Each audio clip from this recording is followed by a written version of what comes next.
The story of the Inuit begins not in the familiar landscapes of the Canadian Arctic or Greenland, but thousands of miles away in the windswept steppes and coastal regions of northeastern Siberia. Archaeological evidence points to a complex series of migrations and cultural developments spanning over 4,000 years, beginning with the earliest Paleo-Eskimo peoples who first ventured across the Bering Land Bridge and into the North American Arctic. The pre-Dorset culture, also known as the Arctic small tool tradition, represents the earliest confirmed human presence in the high Arctic, dating from approximately 2500 to 500 BCE. These pioneering groups emerged from the broader Paleoarctic tradition and carried with them a distinctive toolkit that would define Arctic survival for millennia. Their stone implements were remarkably small and precisely crafted, microlades, burr and scrapers that rarely exceeded a few cm in length. These tools, found scattered across archaeological sites from Alaska to Greenland, tell the story of a people who had mastered the art of working with limited raw materials in an environment where every resource was precious. Pre-Dorset settlements reveal a nomadic lifestyle centered around seasonal hunting camps.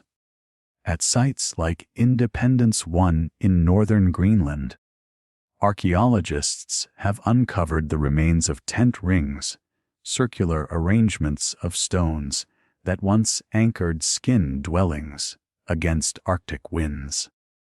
The inhabitants of these camps pursued muskoxen, caribou, and seals with sophisticated hunting strategies that required intimate knowledge of animal behavior and seasonal patterns.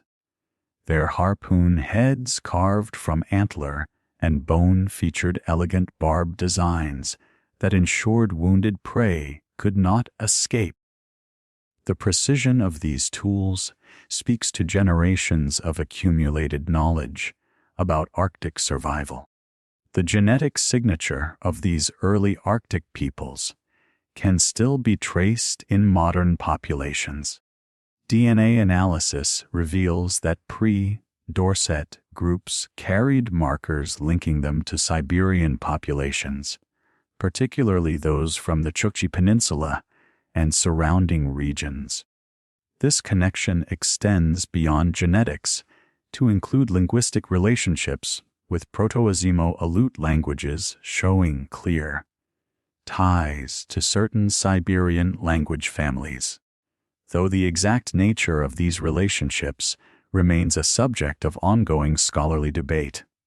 Around 500 BCE, the pre-Dorset tradition gave way to the Dorset culture, a more sophisticated and technologically advanced society that would dominate the Arctic for over a millennium. The Dorset people, known to the later Inuit as the Tunit or Civil, developed innovations that allowed them to thrive in environments their predecessors had found marginal. They perfected the construction of snow houses, created elaborate ice fishing techniques, and developed a complex spiritual culture that included carved ivory figurines and shamanic practices. Dorset sites across the Arctic reveal a people who had achieved remarkable adaptation to their environment.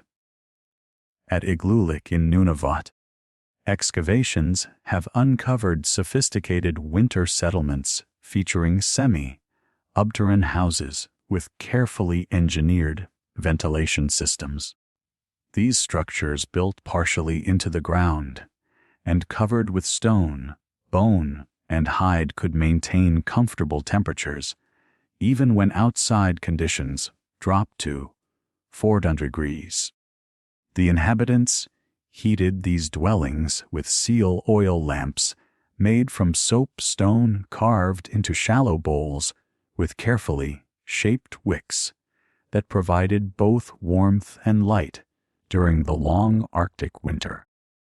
The Dorset hunting technology represented a significant advancement over their predecessors.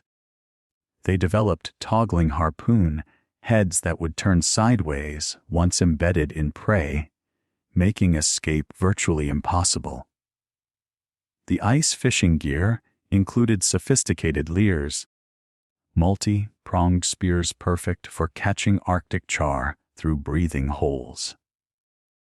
Perhaps most remarkably, they create the first true Arctic watercraft, building kayaks and larger Inuit boats that allowed them to hunt marine mammals in open water. Dorset artistic expression reveals a rich spiritual life centered around the relationship between humans and animals. Carved ivory amulets depicting polar bears, seals, and walruses have been found throughout their territory, often showing intricate detail that suggests both artistic skill and deep spiritual significance. Some carvings show human-animal transformations, indicating shamanic beliefs about the fluid boundary between human and animal worlds. These artifacts provide glimpses into a sophisticated belief system that helped the Dorset people make sense of their challenging environment. The end of Dorset dominance came not through environmental catastrophe or internal collapse, but through the arrival of a new and more technologically advanced people from the West. Around 900 CE, the Thule culture began expanding eastward from Alaska, bringing with them innovations that would revolutionize Arctic life. The Thule expansion represents one of the most rapid and successful colonizations in human history, covering over 5,000 kilometers in just a few centuries. The Thule people possessed technological advantages that made them formidable competitors for Arctic resources. Most significantly, they had developed sophisticated techniques for hunting large whales, particularly bowhead whales, that could provide enough food, fuel, and raw materials to support substantial communities through entire winters. Their whaling technology included large skin called capable of carrying crews of hunters and heavy toggling harpoons designed to penetrate thick whale hide and blubber. Archaeological evidence from Thule sites reveals the scale of their whaling success. At locations like Point Hope, Alaska, and Resolute Bay in the Canadian Arctic, researchers have uncovered whale bone houses, structures built using the massive jawbones and ribs of bowhead whales as architectural elements. These houses, some measuring over 10 mm in length, could shelter extended families and their possessions through the harshest Arctic winters. The abundance of whale bone at these sites indicates that though hunters were taking multiple large whales each season, a feat that required sophisticated coordination and planning. The Thule expansion coincided with a period of climatic warming known as the medieval warm period, which lasted roughly from 900 to 300 CE. During this time, sea ice coverage was reduced, making whale hunting more feasible and opening previously inaccessible areas to human settlement. The warming climate also meant that traditional Dorset hunting grounds became less reliable as changing ice conditions affected seal populations and migration patterns. Genetic studies have revealed that the Thule people were the direct ancestors of modern Inuit populations. DNA analysis shows clear continuity between Thule remains and contemporary Inuit communities across the Arctic. This genetic evidence is supported by linguistic data, as all modern Inuit dialects can be traced back to Proto languages spoken during the expansion period. The remarkable consistency of Inuit languages across thousands of kilometers of territory reflects the relatively recent and rapid nature of the Thule expansion. The relationship between expanding Thule populations and existing Dorset communities remains a subject of archaeological investigation. Evidence suggests that in some areas the two groups coexisted for several generations. At sites in the central Canadian Arctic, researchers have found mixed assemblages containing both Dorset and the artifacts indicating some form of interaction or cultural exchange. However, the overall pattern shows Dorset populations declining as Thule groups establish themselves in traditional hunting territories. The technological superiority extended beyond whaling to include innovations in transportation, housing, and tool manufacture. They developed the classic dog sled using teams of specially bred Arctic dogs to transport goods and people across vast distances. Their sleds, constructed with flexible lashings that could withstand the stress of rough ice travel, allowed for rapid movement between seasonal hunting grounds. The dogs themselves represented a crucial technology. Genetic analysis shows that Thule dogs were specifically adapted for Arctic conditions with thick coats, efficient metabolism, and strong social bonds that made them ideal working partners. The Thule also perfected the construction of semi-subterranean winter houses that were more sophisticated than earlier Dorset structures. These dwellings featured entrance tunnels that trapped cold air below the main living space, sophisticated drainage systems to handle melting ice, and carefully planned storage areas for food, tools, and materials. The largest houses could accommodate multiple families and included specialized work areas for tool manufacture, hide preparation, and other essential activities.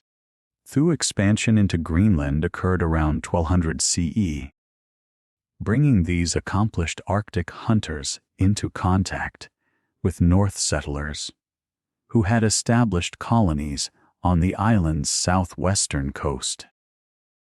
Archaeological evidence from sites like the Ruin Island settlement in northwest Greenland shows that Thule groups quickly adapted to local conditions, developing specialized hunting techniques for the region's unique marine mammal populations. The success of Thule expansion can be attributed to their flexible social organization and sophisticated knowledge systems. Unlike their predecessors who appear to have lived in small, relatively isolated groups, Thule communities maintained extensive trade and communication networks spanning thousands of kilometers. Raw materials like copper from the central Canadian Arctic, meteoric iron from northwest Greenland, and specialized tool stone from various quarries moved along these networks, allowing communities to access resources unavailable in their immediate territories. Thor environmental knowledge represented the culmination of thousands of years of Arctic adaptation. They understood ice conditions with extraordinary precision, reading subtle signs that indicated safe travel routes, good hunting prospects, and weather changes. Their knowledge of animal behavior allowed them to predict migration patterns, locate denning sites, and time hunting activities for maximum success. This accumulated wisdom was transmitted through complex oral traditions that included detailed geographical knowledge, hunting techniques, and spiritual practices. The linguistic evidence for the expansion provides additional insights into this remarkable colonization. Proto-Inuit, the ancestral language of all modern Inuit dialects, can be reconstructed through comparative analysis of contemporary languages. This reconstruction reveals a vocabulary rich in terms for sea ice conditions, weather patterns, and marine mammal behavior, reflecting the maritime focus of Thule culture. The rapid spread of this language family across the Arctic demonstrates the speed and thoroughness of Thule expansion. Modern genetic studies have revealed the broader context of Arctic peoples within global human migration patterns. Inuit populations show clear relationships to other Arctic groups, including the Yupik peoples of Alaska and Siberia, and the Inuit of the Aleutian Islands. These relationships reflect ancient connections dating back to the initial peopling of the Arctic, but also more recent gene flow between neighboring populations.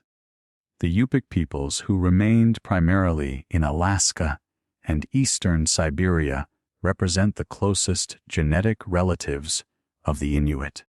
Their languages belong to the same Eskimo-Aleut family, and archaeological evidence suggests that Upyupik and Proto-Inuit populations shared common ancestors as recently as 2,000 years ago.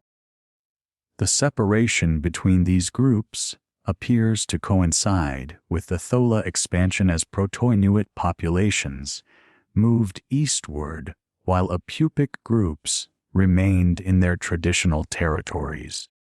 Aleut populations show more distant relationships to Inuit groups, reflecting an earlier divergence within the Eskimo-Aleut language family.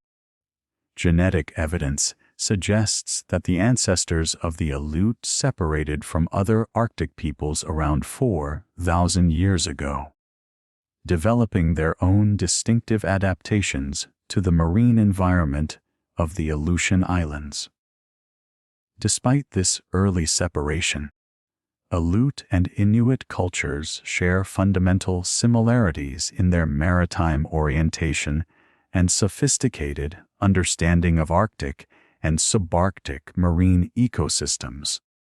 The technological innovations that enabled successful Arctic colonization developed over thousands of years through continuous adaptation and refinement. The evolution of Arctic hunting technology shows a clear progression from the simple tools of the predorset through the sophisticated equipment of the tool. Each innovation built upon previous knowledge while responding to specific environmental challenges and opportunities. Clothing technology represents one of the most crucial adaptations for Arctic survival. Archaeological evidence shows that even the earliest Arctic peoples had developed sophisticated clothing systems using multiple layers of carefully prepared animal skins. Thule clothing reached extraordinary levels of refinement with parkers, designed to provide insulation while allowing freedom of movement. Waterproof outer garments for marine hunting and specialized footwear for different ice and snow conditions. The development of Arctic architecture followed similar patterns of continuous innovation. From the simple tent rings of pre-Dorset camps to the elaborate whale-bone houses of Thule villages, each culture developed building techniques suited to their specific needs and available materials. The invention of the snow house perfected by Dorset peoples and refined by the tool, represented a breakthrough that allowed for comfortable temporary shelter anywhere sufficient snow was available. The sophisticated technological achievements that enabled tool expansion across the Arctic were matched by equally complex social structures and cultural practices that bound communities together across vast distances. Traditional Inuit society operated through intricate networks of kinship, reciprocity, and shared responsibility that ensured survival in one of Earth's most challenging environments. These social arrangements were not merely practical necessities, but reflected deep philosophical understandings about human relationships, environmental stewardship, and spiritual obligations that had evolved over countless generations.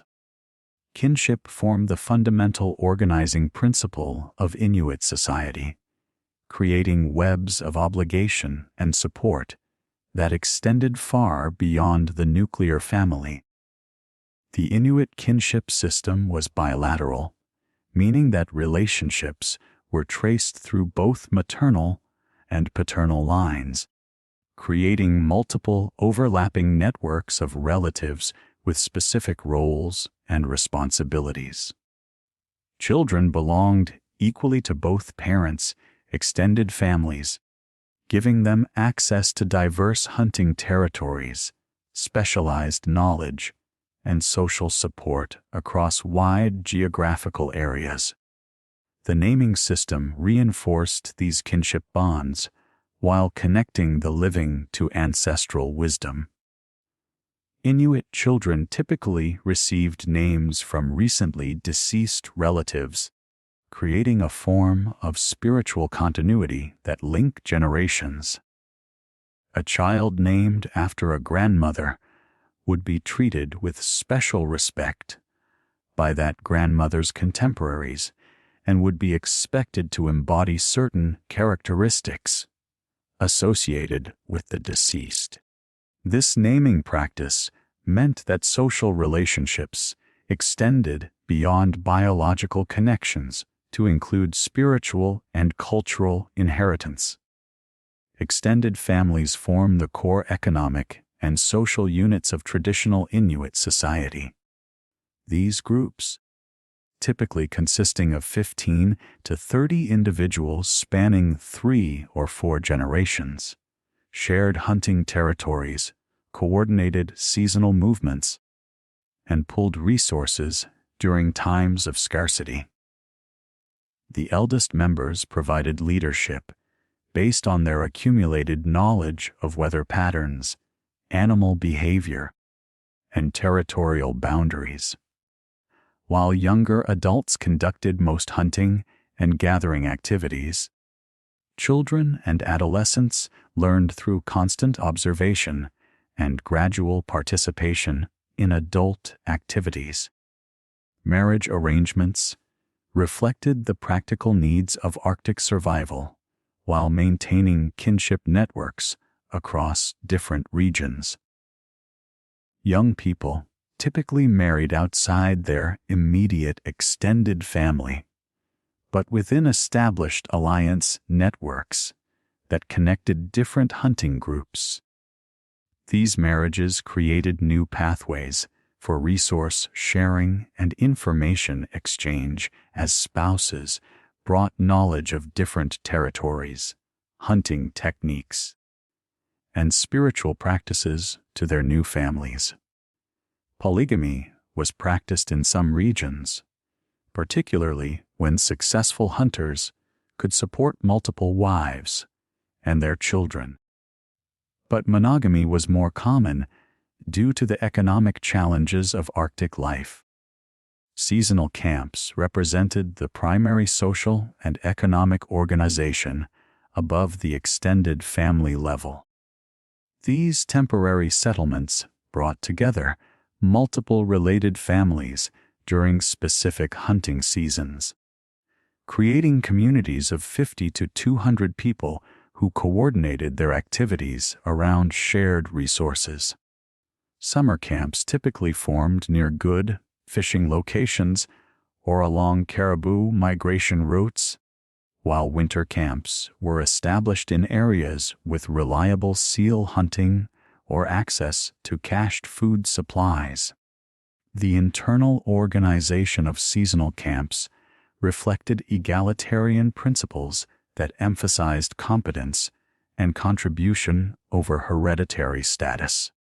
Leadership emerged naturally from demonstrated expertise in hunting, weather prediction, or conflict resolution rather than formal appointment or inheritance. Successful hunters gained influence through their ability to provide for others. But this influence was contingent on continued success and generous sharing of resources. No individual or family could claim permanent authority over others, and decisions affecting the entire camp were made through informal consensus-building processes. Resource sharing within camps operated through complex systems of reciprocity that ensured no family went without necessities while rewarding successful hunters and skilled craftspeople. When a hunter killed a large marine mammal, specific portions were distributed according to traditional protocols that recognized the contributions of different community members.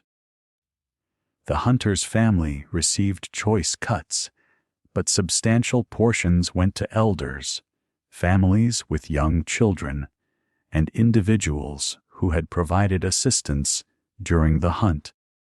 This sharing system created social bonds that transcended immediate family relationships while providing insurance against the inevitable fluctuations in individual hunting success.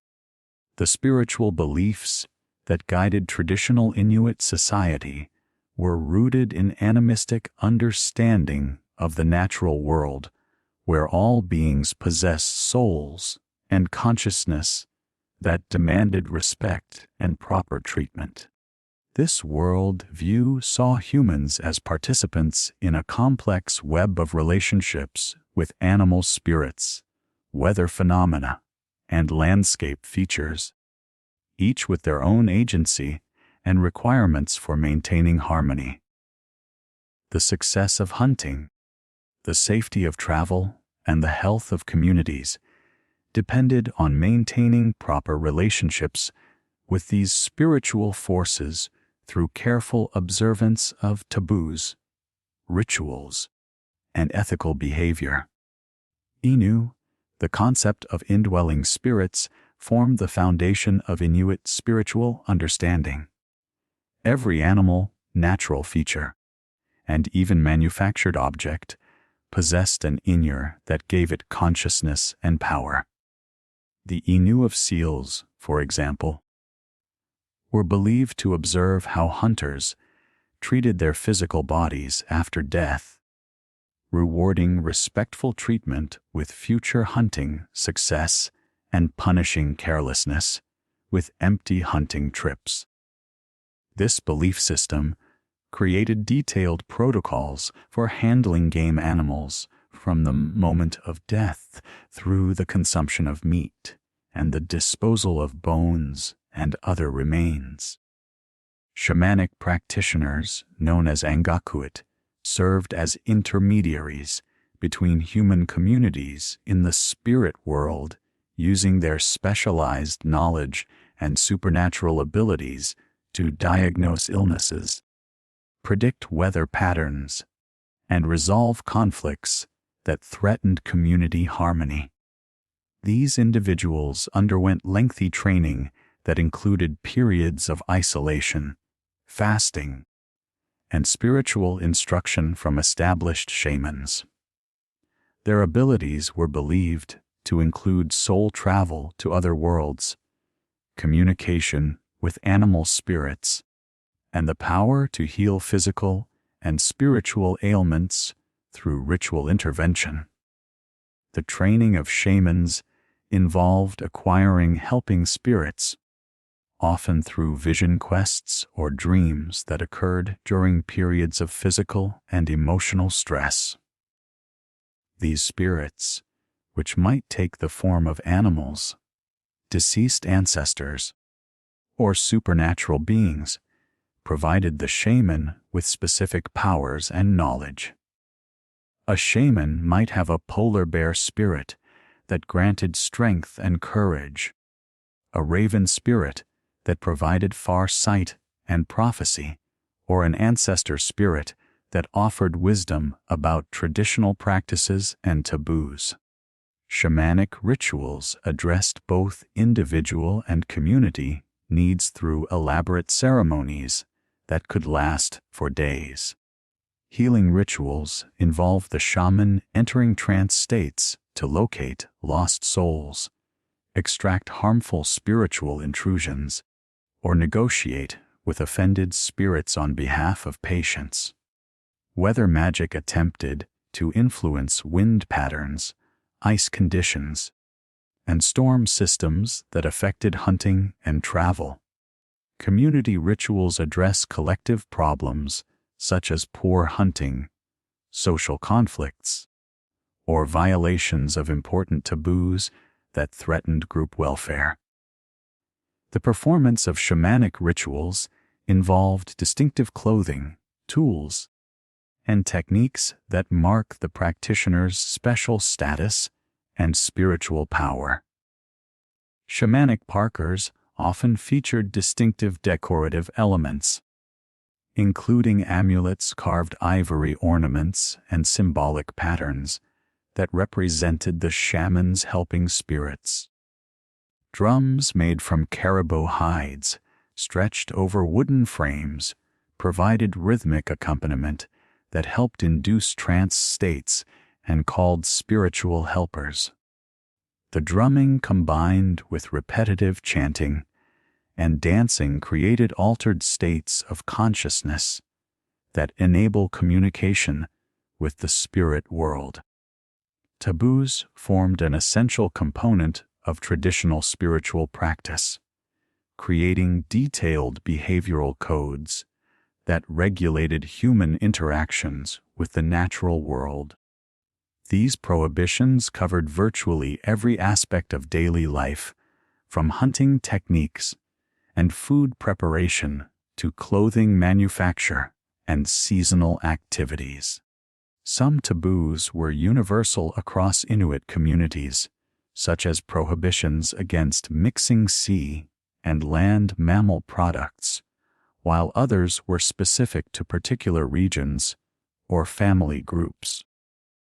The taboo system governing hunting activities was particularly elaborate, reflecting the critical importance of maintaining proper relationships with animal spirits.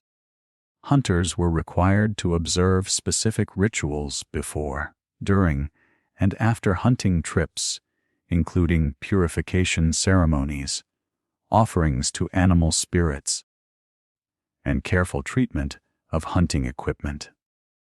The weapons used to kill different animals could not be mixed or used for inappropriate purposes, and the processing of game animals followed strict protocols that ensured respectful treatment of the animals in seasonal taboos, regulated activities according to the natural cycles that governed Arctic life. During the dark winter months, certain activities were prohibited to avoid disturbing the spiritual forces that controlled the return of sunlight.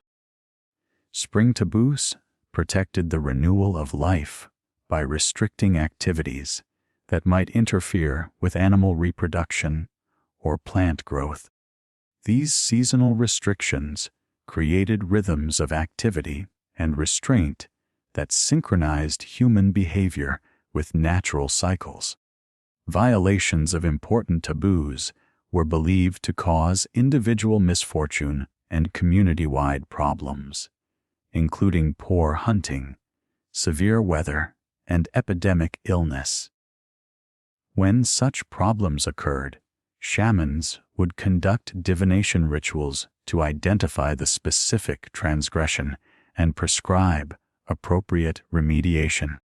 This might involve public confession by the offender, ritual purification of the entire community, or elaborate ceremonies designed to appease offended spirits. Oral traditions served as the primary mechanism for preserving and transmitting cultural knowledge across generations, encompassing everything from practical survival skills to complex spiritual teachings.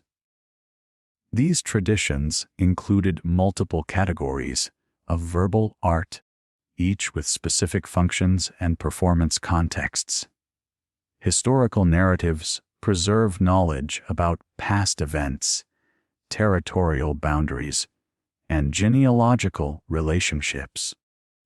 Instructional stories taught practical skills such as hunting techniques, weather prediction, and tool manufacture. Spiritual narratives explain the origins of natural phenomena, the proper relationships between humans and spirits, and the consequences of violating traditional tabus. The performance of oral traditions was governed by seasonal and social protocols that determined when different types of stories could be told and who was authorized to tell them. Many traditional narratives could only be recited during the dark winter months, when communities gathered in close quarters and had time for extended storytelling sessions. Certain stories were restricted to specific audiences, with some reserved for adults and others designed specifically for children's instruction. The most sacred narratives could only be told by recognized experts who had earned the right through years of apprenticeship and demonstrated mastery of traditional knowledge. Storytelling sessions served multiple functions beyond entertainment, creating opportunities for community bonding, educational instruction, and spiritual reflection. The shared experience of listening to familiar narratives reinforce cultural values and social relationships, while providing frameworks for understanding individual and collective experiences. Children learned proper behavior through stories that illustrated the consequences of various actions, while adults used narrative sessions to debate appropriate responses to current challenges by referencing traditional precedents.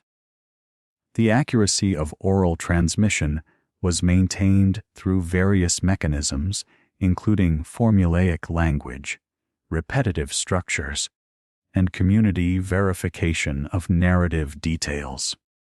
Important stories were told in standardized forms that included specific phrases, character descriptions, and plot sequences that remained consistent across different performances. Experienced storytellers were expected to maintain these traditional forms while adapting their presentation to specific audiences and circumstances. Memory techniques used by traditional storytellers included association with geographical landmarks, seasonal activities, and familiar objects that helped organize complex narrative sequences. Stories were often linked to specific locations where events were supposed to have occurred, creating mental maps that connected narrative knowledge to territorial familiarity.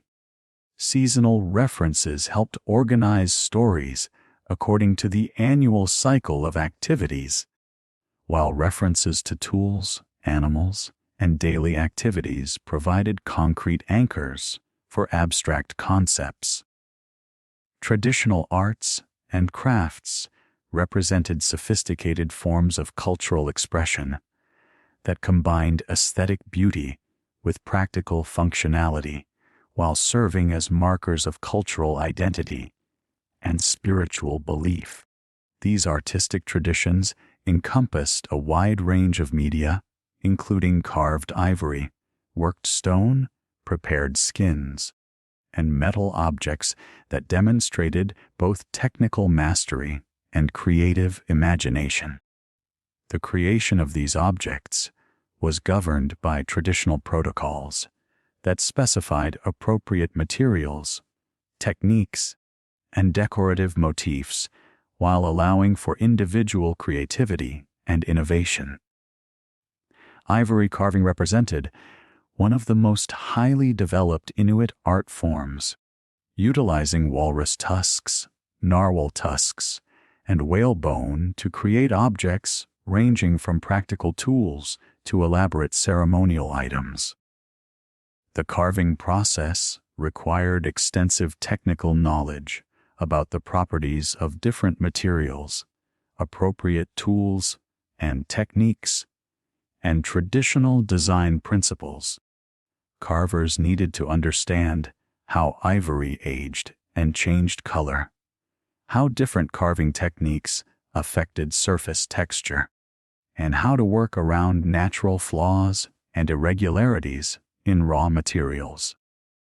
The subject matter of ivory carvings reflected the close relationship between Inuit communities and Arctic wildlife, with representations of seals, walruses, polar bears, and whales appearing frequently in both utilitarian and decorative contexts. These animal representations were not merely artistic choices, but carried spiritual significance related to hunting success, protection from danger, and communication with animal spirits.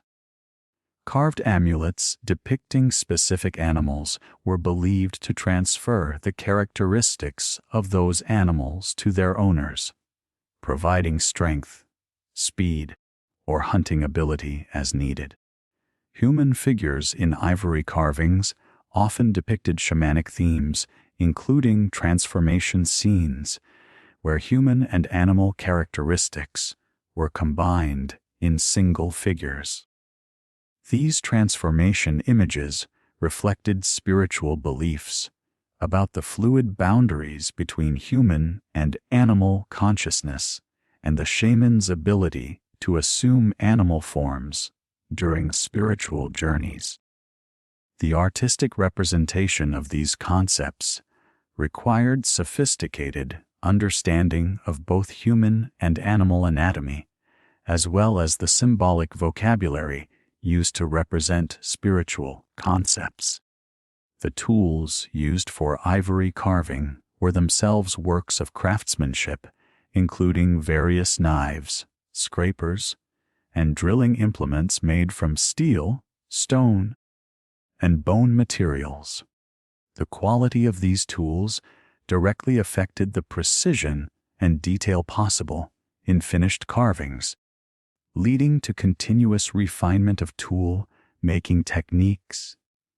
Carvers often made their own tools according to personal preferences and specialized needs, creating implements that reflected individual working styles and technical approaches.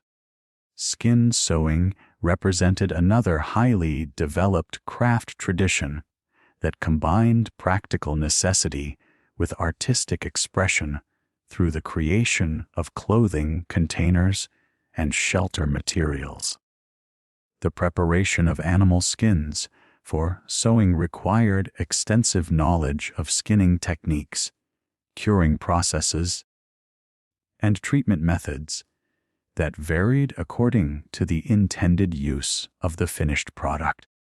Seal skins used for waterproof clothing required different preparation than caribou hides used for winter parkers, and the success of the entire process depended on careful attention to each step. The sewing techniques used in traditional skin work included various stitching methods designed for specific functions and materials. Waterproof seams used in kayak construction and rain gear required specialized stitching that prevented water penetration while maintaining flexibility and strength. Decorative stitching used in parka trim and ceremonial clothing combined functional requirements with aesthetic considerations, creating patterns that identified the maker's cultural background and artistic skill. Traditional clothing design reflected sophisticated understanding of Arctic environmental conditions and human physiological needs, creating garment systems that provided effective insulation while allowing freedom of movement. The classic Inuit parka incorporated multiple design features, including adjustable hoods, ventilation systems, and specialized pocket arrangements that address specific functional requirements. The cut and fit of these garments reflected generations of refinement based on practical experience and user feedback. Decorative elements in traditional clothing included fur trim, beadwork, and applique designs that serve both aesthetic and symbolic functions. These decorative features identified the wearer's cultural background, family affiliations, and social status while demonstrating the skill and creativity of the garment maker. The choice of decorative materials and patterns followed traditional protocols that specified appropriate designs for different types of clothing and social occasions. Drum dancing represented a central form of cultural expression that combined music, movement, and storytelling and community performances that served both entertainment and spiritual functions. Traditional drums were constructed from caribou hides stretched over wooden frames, creating instruments capable of producing a wide range of tones and rhythmic patterns. The construction of these drums required careful selection of materials and precise craftsmanship to achieve the desired sound quality and durability. The performance of drum dancing involved complex choreography that coordinated individual movements with musical rhythms and narrative content. Dancers used their entire bodies to express the emotional content of songs while maintaining precise timing with the drum accompaniment. The movements often mimicked animal behaviors or natural phenomena referenced in the song lyrics, creating visual representations that enhanced the narrative impact of the performance. Traditional drum songs encompassed various categories, including personal songs that expressed individual experiences and emotions, hunting songs that celebrated successful expeditions or called for good fortune, and ceremonial songs used in spiritual rituals and community celebrations. The composition of new songs followed traditional structural patterns while allowing for individual creativity and contemporary relevance. Accomplished song composers were recognized for their ability to create memorable melodies and meaningful lyrics that resonated with community experiences. Throat singing represented another distinctive form of Inuit musical expression, typically performed by pairs of women who created complex rhythmic and tonal patterns through controlled breathing and vocal techniques. This performance style required extensive practice and coordination between partners who matched their breathing patterns and vocal productions to create harmonious effects. The songs often incorporated imitations and natural sounds, including wind patterns, animal calls, and water movements. The social context of throat singing included both informal entertainment and formal competition, with accomplished performers gaining recognition for their technical skill and creative interpretation. These performances served as social bonding activities that brought women together while providing opportunities for artistic expression and cultural transmission. Young women learned throat singing techniques through observation and practice with experienced performers who passed on traditional songs along with performance techniques. The cultural foundations and social structures that bound traditional Inuit communities together were inseparable from the sophisticated technologies that made Arctic survival possible. Every aspect of daily life required specialized knowledge and precisely crafted tools that had been refined through countless generations of trial and error. The margin for failure in the Arctic was razor thin, making technological mastery a matter of life and death rather than mere convenience. The hunting technologies, shelter systems, and survival strategies developed by Inuit peoples represent some of humanity's most impressive adaptations to extreme environmental conditions. Marine mammal hunting formed the cornerstone of Inuits' subsistence across most of the Arctic, requiring an intricate understanding of animal behavior, ice conditions, and weather patterns that took decades to master. Seal hunting dominated winter activities, with ringed seals providing the most reliable source of meat, oil, and materials throughout the dark months. These seals maintained breathing holes through sea ice that could reach several meters in thickness, creating opportunities for hunters who possessed the patience and skill to exploit this behavior. The technique of seal hole hunting, known as Maliktuk, demanded extraordinary patience and precise timing. Hunters would locate active breathing holes by reading subtle signs in the ice surface, including frost patterns around the opening and the presence of seal hair caught on ice edges. Once a promising hole was identified, the hunter would construct a small windscreen from snow blocks and settle into a motionless vigil that could last for hours. The slightest movement or sound would alert the seal and ruin the hunting opportunity, requiring hunters to develop remarkable physical endurance and mental discipline. The harpoon used for seal hunting represented centuries of technological refinement, incorporating multiple components that work together to ensure successful capture of wounded animals. The harpoon head, carved from walrus ivory or antler, featured a sharp stone or metal point attached to a toggling mechanism that would turn sideways once embedded in the seal's body.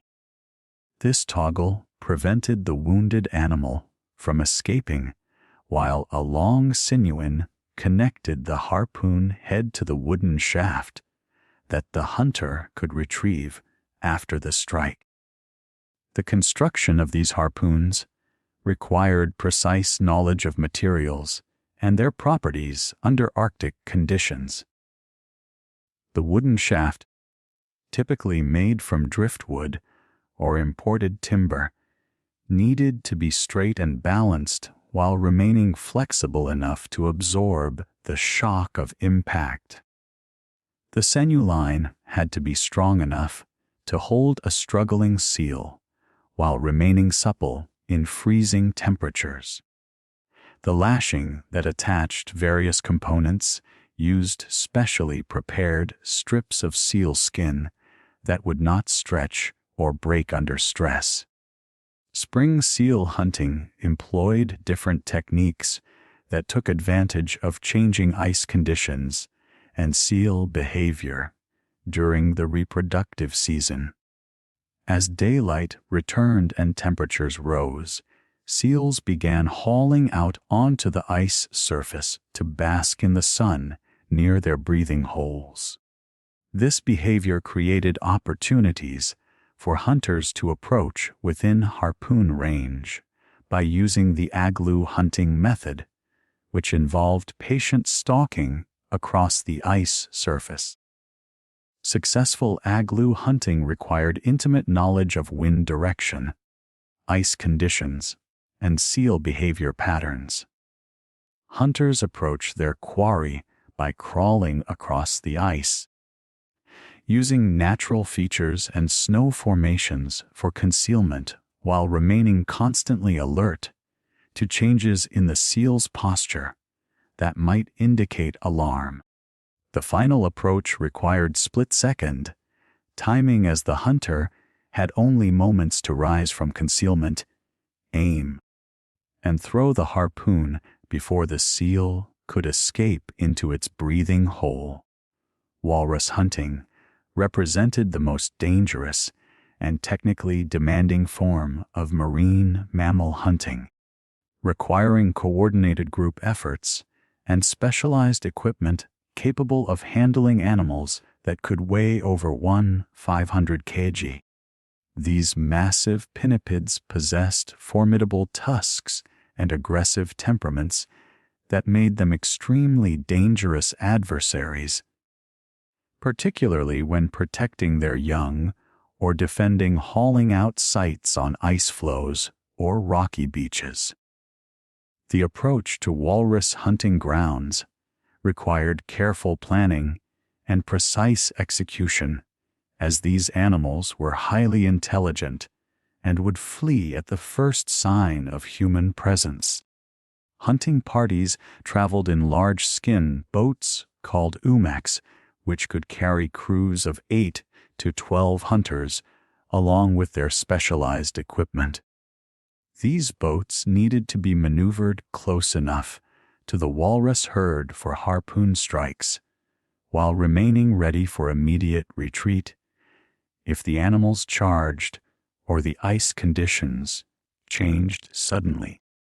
Walrus harpoons were substantially larger and stronger than those used for seals, featuring heavy wooden shafts up to 3 m in length and massive toggle heads capable of penetrating thick walrus hide and blubber. The harpoon lines used heavy walrus hide rope that could withstand the tremendous forces generated by a wounded walrus attempting to escape. Multiple harpoons were typically required to secure a single animal, with different hunters taking turns to strike, while others managed the lines and maneuvered the boat.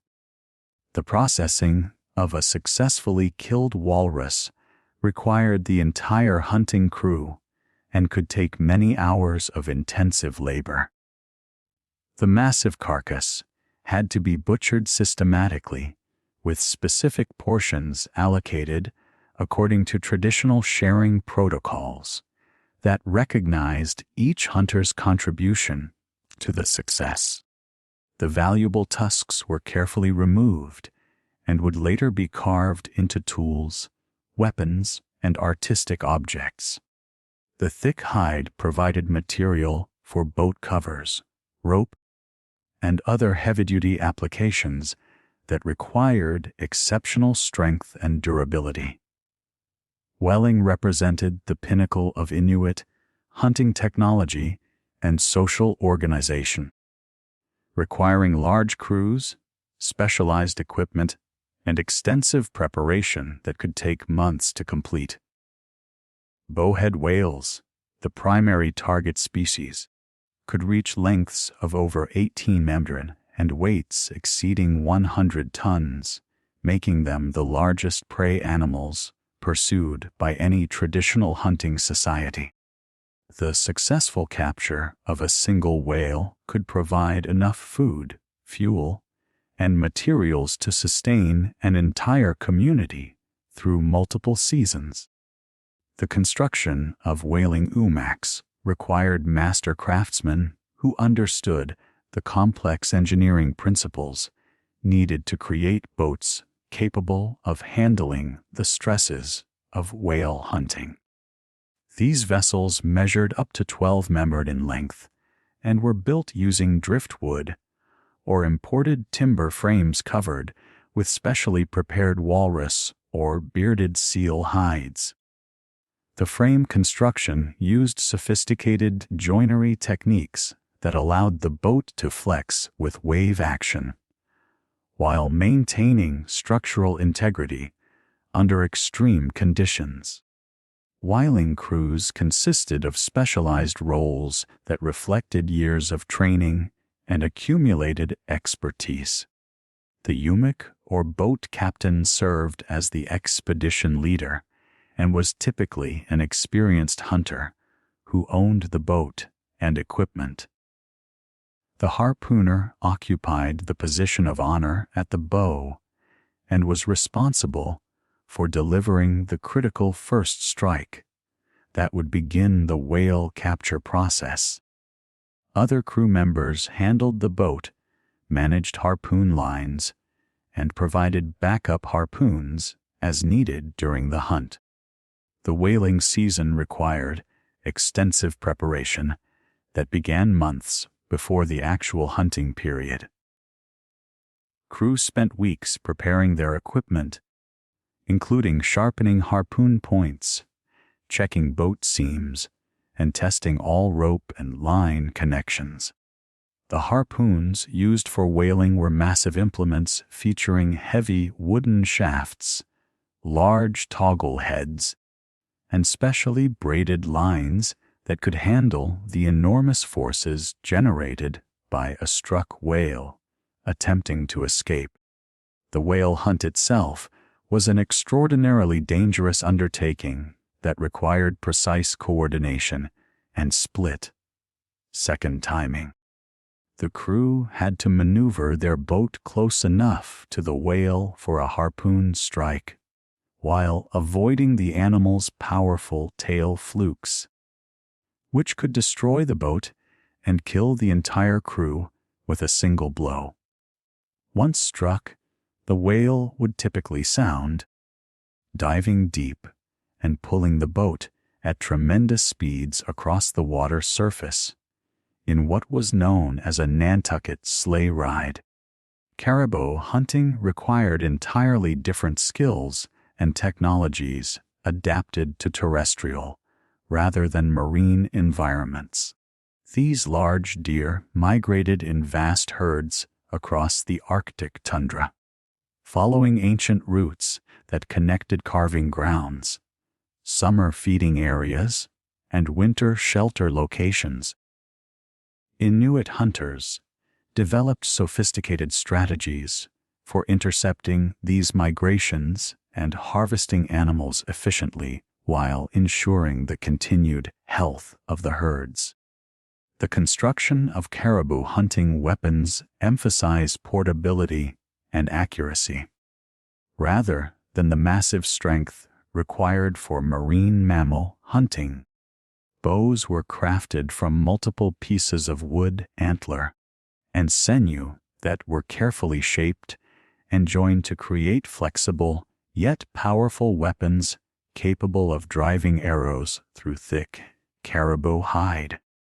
The arrows themselves featured carefully balanced shafts tipped with sharp stone or metal points, designed to cause rapid blood loss and quick death.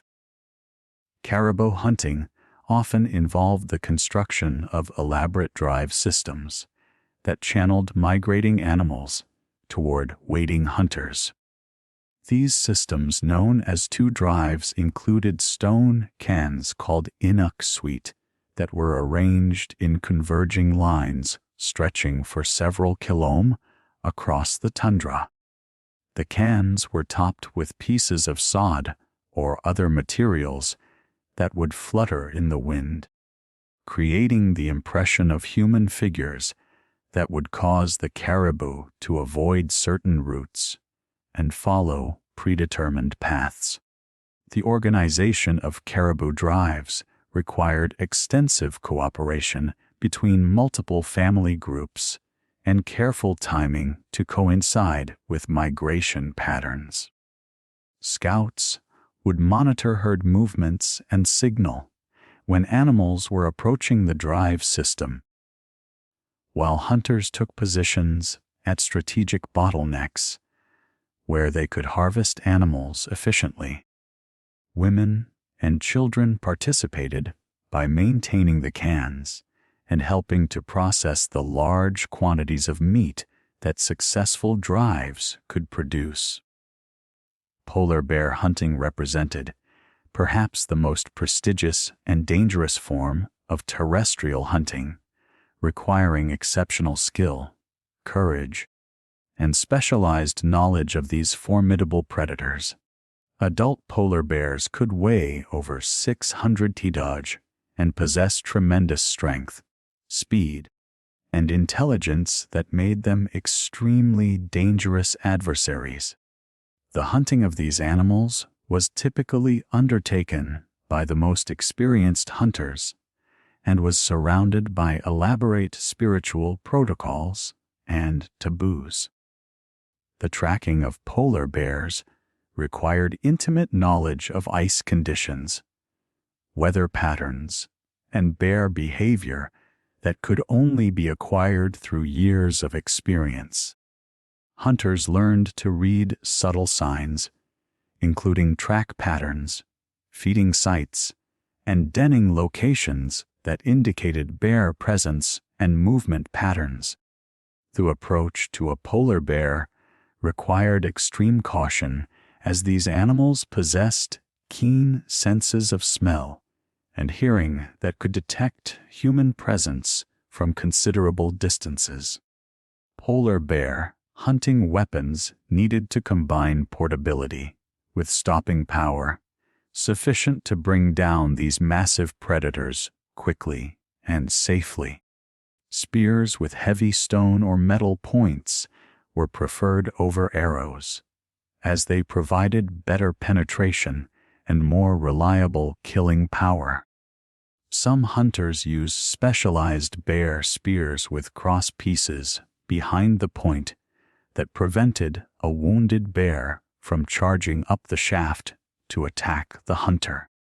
The spiritual aspects of polar bear hunting were particularly elaborate, reflecting the special status of these animals in Inuit cosmology.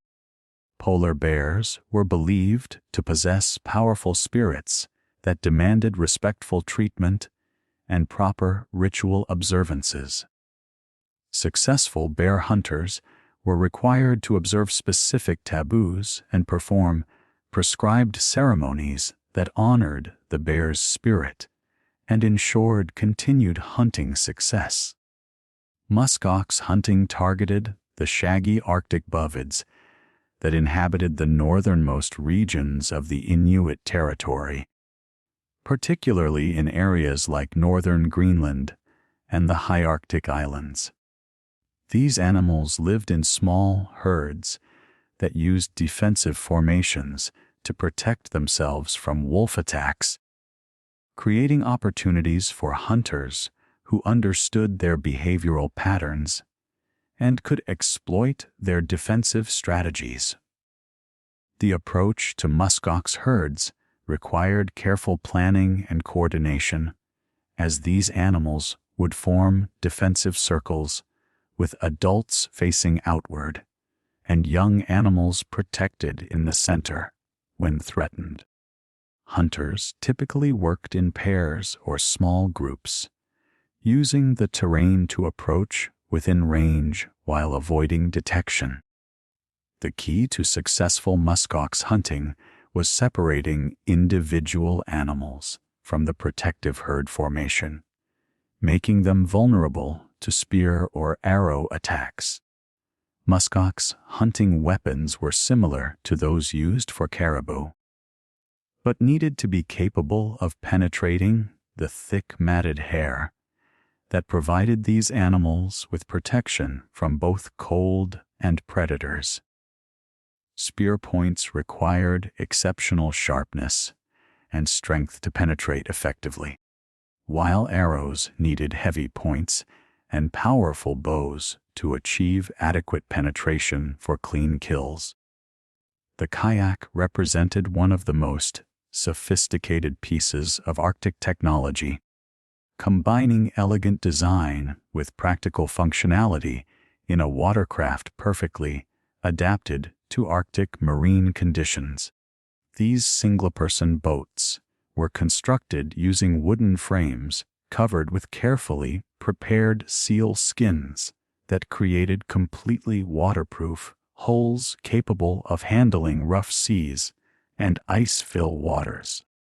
The design of kayaks varied between different regions and reflected local conditions, hunting practices, and available materials. The construction of a kayak required master craftsmanship and intimate knowledge of materials and their properties under Arctic conditions. The frame was built using carefully selected pieces of driftwood or imported timber that were shaped and joined using traditional techniques that created flexible yet strong structures. The wood was often steamed or heated to achieve the precise curves needed for optimal hydrodynamic performance. The skin covering of kayaks used specially prepared seal skins that were carefully sewn together using waterproof seams that would not leak even under extreme conditions. The preparation of these skins required extensive knowledge of tanning and curing techniques that produced materials with the right combination of strength, flexibility, and water resistance. The sewing process used sinew thread and specialized stitching techniques that created seams stronger than the surrounding material. Kayak design incorporated sophisticated understanding of hydrodynamic principles that produced boats with excellent speed, maneuverability, and seaworthiness. Despite their light construction, the hull shapes were carefully refined to minimize drag while providing adequate stability for hunting activities. The cockpit openings were sized to allow the paddler to wear a spray skirt that created a watertight seal between the boat and the occupant, preventing water entry even in rough conditions. The paddle used with kayaks represented another example of refined Arctic technology, featuring carefully shaped blades and shafts that provided maximum efficiency with minimum effort. Traditional paddles were carved from single pieces of wood, when possible, or constructed from multiple pieces, joined with strong waterproof connections. The blade shapes varied according to local preferences and conditions, with some featuring narrow blades for speed, and others using wider blades for power. Kayak hunting techniques required exceptional skill and coordination, as hunters had to manage their boats while handling weapons and dealing with wounded prey animals. The most challenging form of kayak hunting involved pursuing seals in open water, where the hunter had to approach close enough for a harpoon strike while maintaining boat control in potentially rough conditions. This required years of practice to develop the necessary paddling skills and hunting reflexes. The umiak, or women's boat, served as the primary means of transportation for families and large loads across Arctic waters. These open boats were much larger than kayaks, typically measuring 8 to 12 m in length and capable of carrying entire families with their possessions, dogs, and equipment. The construction of umaks used similar principles to kayaks, but on a much larger scale, requiring substantial amounts of materials and extensive labor to complete. Frames were built using heavy timbers that could support the weight of multiple passengers and cargo, while maintaining structural integrity and rough seas. The construction process required careful attention to load distribution and structural reinforcement at critical stress points. The frame members were joined using traditional techniques that created strong, flexible connections capable of withstanding the stresses of heavy loading and rough water conditions. The covering of umaks typically used walrus hide or bearded seal skins that provided the strength and durability needed for heavy-duty marine transportation. These large skins had to be carefully prepared and sewn together using techniques that created waterproof seams capable of withstanding constant flexing and stress. The maintenance of umak covers required regular attention, as small leaks could quickly become serious problems when carrying heavy loads or traveling long distances. Snow knives represented essential tools for Arctic survival. Used for cutting snow blocks for shelter construction, creating hunting blinds, and modifying ice surfaces for various purposes.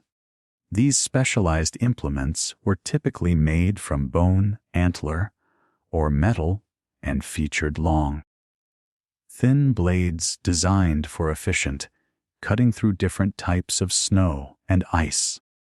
The design and construction of snow knives reflected deep understanding of snow properties and the requirements of different construction tasks. The blade shape of snow knives varied according to their intended use and the preferences of individual craftsmen. Some featured straight blades for general cutting tasks, while others incorporated curved profiles that facilitated the cutting of blocks with specific shapes and angles.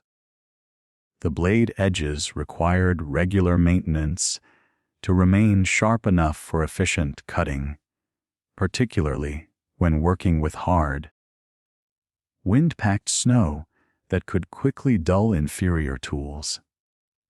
The handles of snow knives were designed for comfortable grip and efficient force transmission during extended use. Traditional handles were typically made from wood, bone, or antler, and were shaped to fit the user's hand while providing secure grip even when wearing thick mittens. Some handles incorporated decorative elements that identify the owner or reflected personal artistic preferences. The construction of snow houses using snow knives required extensive knowledge of snow properties and sophisticated understanding of structural engineering principles. Builders had to select appropriate snow conditions, cut blocks of the right size and shape, and arrange them in spiraling courses that created strong, stable domes. The cutting and placement of each block required precise technique to ensure proper fit and structural integrity. Arctic clothing systems represented perhaps the most critical survival technology, providing protection from extreme cold, wind, and moisture that could kill unprotected humans within minutes. Traditional Inuit clothing incorporated sophisticated understanding of insulation principles, moisture management, and human physiology that produced garment systems capable of maintaining comfortable body temperature in conditions reaching 50 degrees C or colder. The layering system used in traditional Arctic clothing typically included three main components: an inner layer of soft, warm materials worn next to the skin, a middle layer providing primary insulation, and an outer layer designed to block wind and shed moisture. Each layer served specific functions while working together to create an integrated system that could be adjusted according to activity levels and environmental conditions. Inner garments were typically made from soft, warm materials like bird skins or fine caribou, fur that provided insulation while allowing moisture vapor to pass through to outer layers.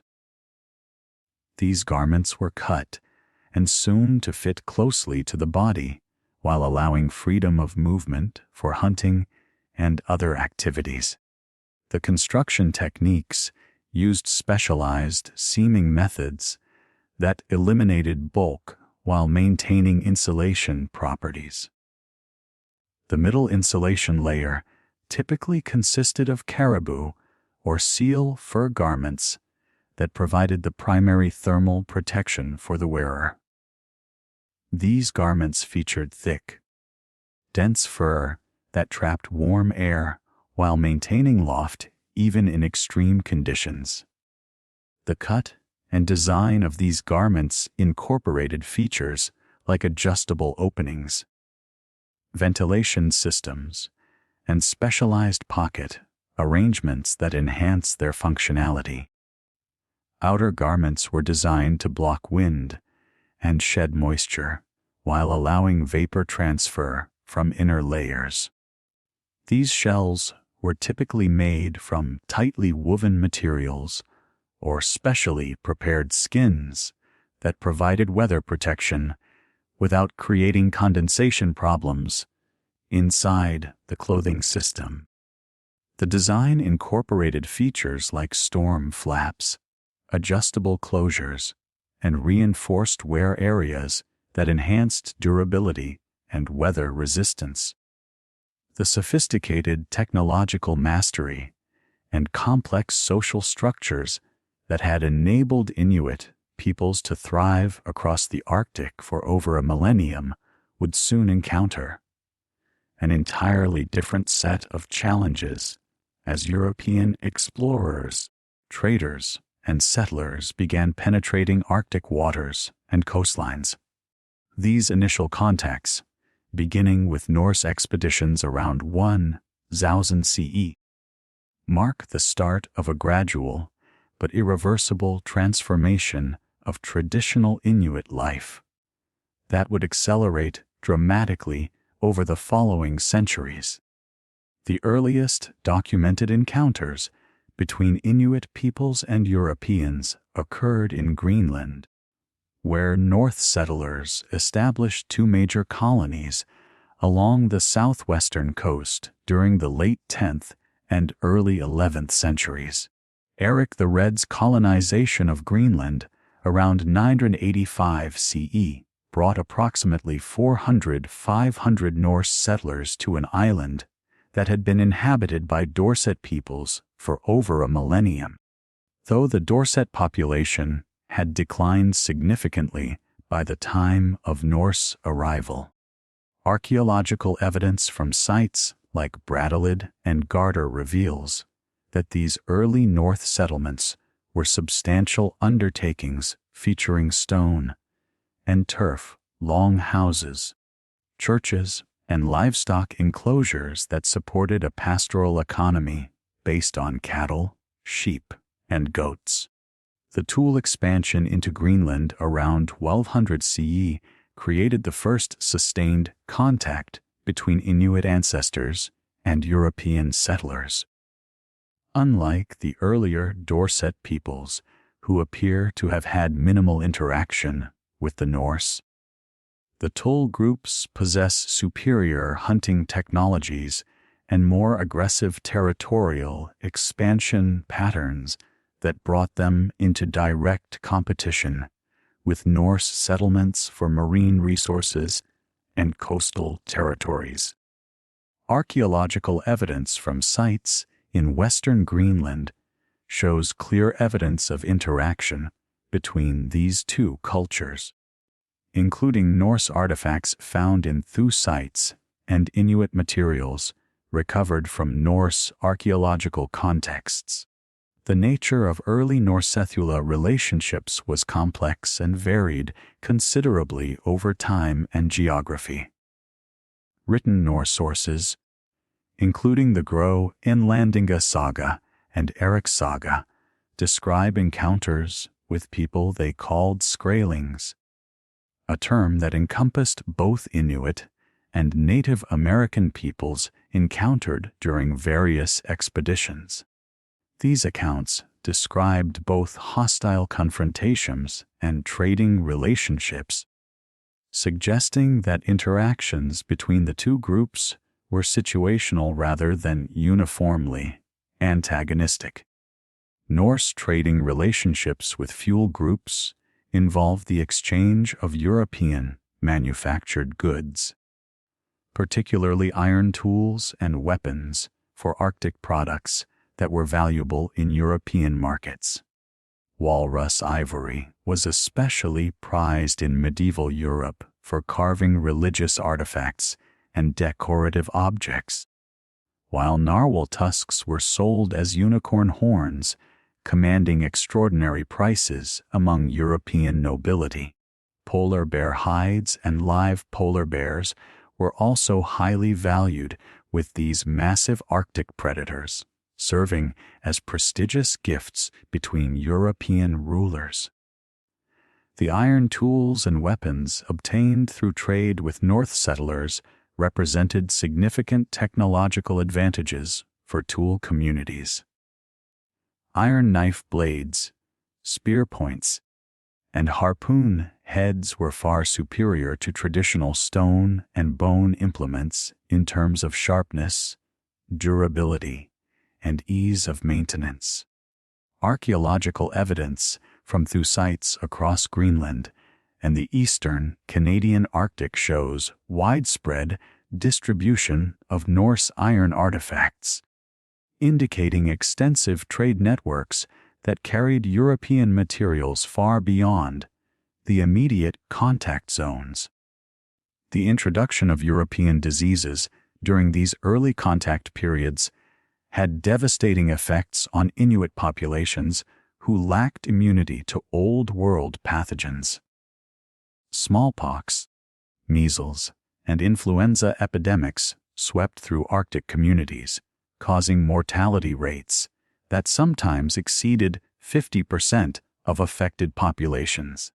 These disease outbreaks disrupted traditional hunting cycles, broke down social structures, and created demographic imbalances that affected community survival for generations.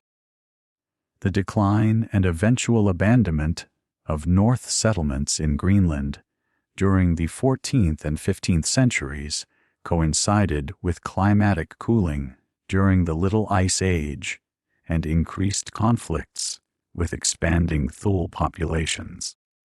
Archaeological evidence from the Western settlement, which was abandoned around 1350 CE, shows signs of increasing isolation from Europe and growing dependence on marine resources similar to those exploited by Inuit hunters. The final collapse of the eastern settlement around 1450 CE ended nearly 5 centuries of European presence in Greenland, leaving Inuit peoples as the sole human inhabitants of the island.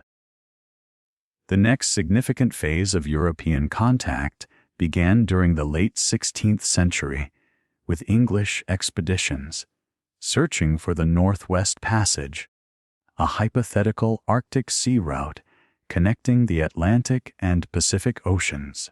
Martin Frobisher's 3 voyages between 1576 and 1578 marked the beginning of systematic English exploration of Arctic waters and the first documented encounters between Inuit peoples and post-medieval Europeans.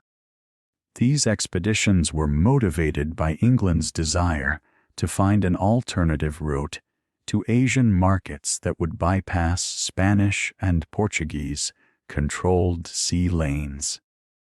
Frobisher's first voyage in 1576 brought him to what is now known as Frobisher Bay on Baffin Island, where his crew encountered Inuit hunters who initially appeared friendly and willing to engage in trade. The English explorers were impressed by Inuit kaying skills and hunting technologies with crew members, describing the waterproof skin boats and sophisticated hunting weapons in detailed accounts that were among the first European descriptions of traditional Inuit technology. The initial peaceful contact between Frobisher's expedition and local Inuit groups quickly deteriorated into conflict and mutual distrust. When 5 English sailors disappeared after going ashore to establish trading contact, Frobisher assumed they had been captured or killed by the Inuit. In retaliation, he captured an Inuit hunter by using a ship's bell as bait, forcing the man to paddle his kayak within reach of the English vessel. This captive, along with his kayak and hunting equipment, was transported to England, where he became a sensation at the court of Queen Elizabeth, before dying shortly after arrival, probably from disease. Fro's second voyage in 1577 involved a larger expedition of 3 ships carrying 120 men, including miners and assayers who are tasked with evaluating the commercial potential of what Frobisher believed to be gold ore, discovered during his first voyage. The expedition established a temporary mining camp on Caudle Lunan Island, where they extracted approximately 200 tons of black rock that they believed contained precious metals.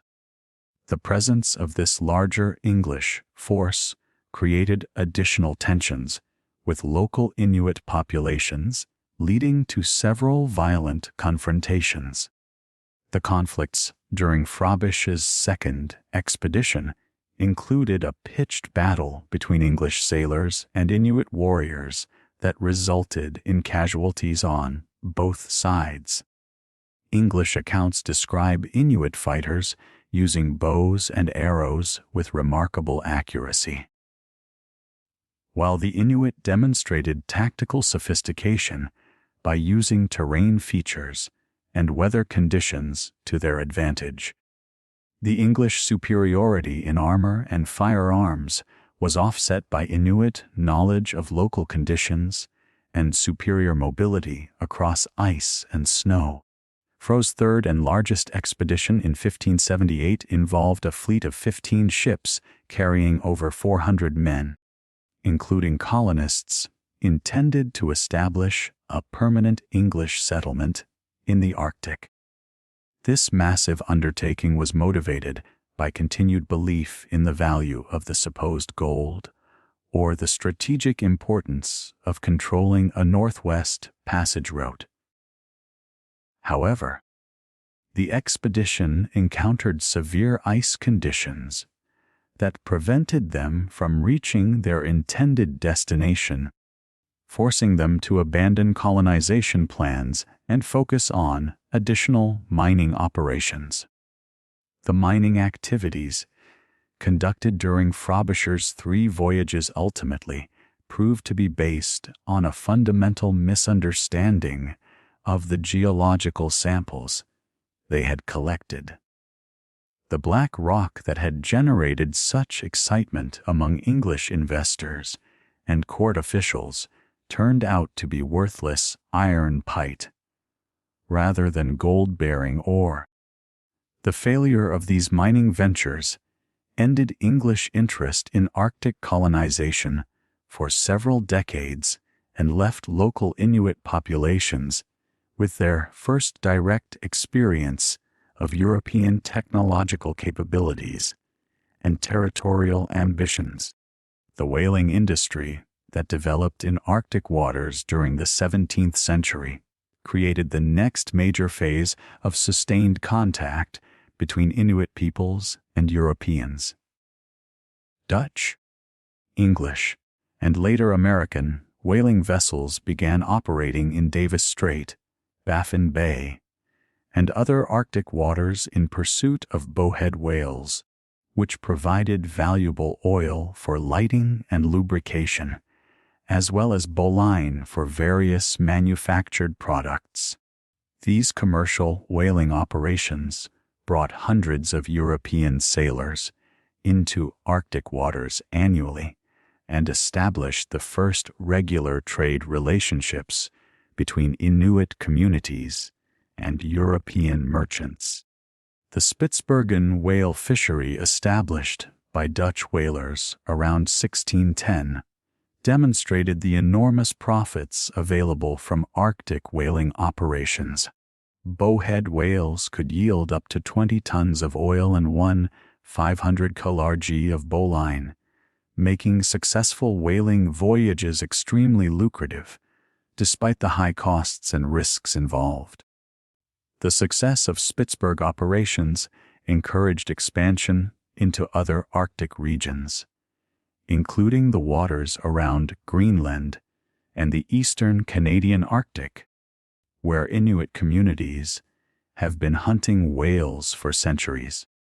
European whaling operations in Inuit territories created complex relationships that combined competition for whale resources with mutually beneficial trade arrangements. Inuit hunters possess superior knowledge of local whale populations, ice conditions, and weather patterns that could mean the difference between successful and disastrous whaling seasons for European crews. At the same time, European vessels carried manufactured goods, weapons, and other materials that were highly valued by Inuit communities.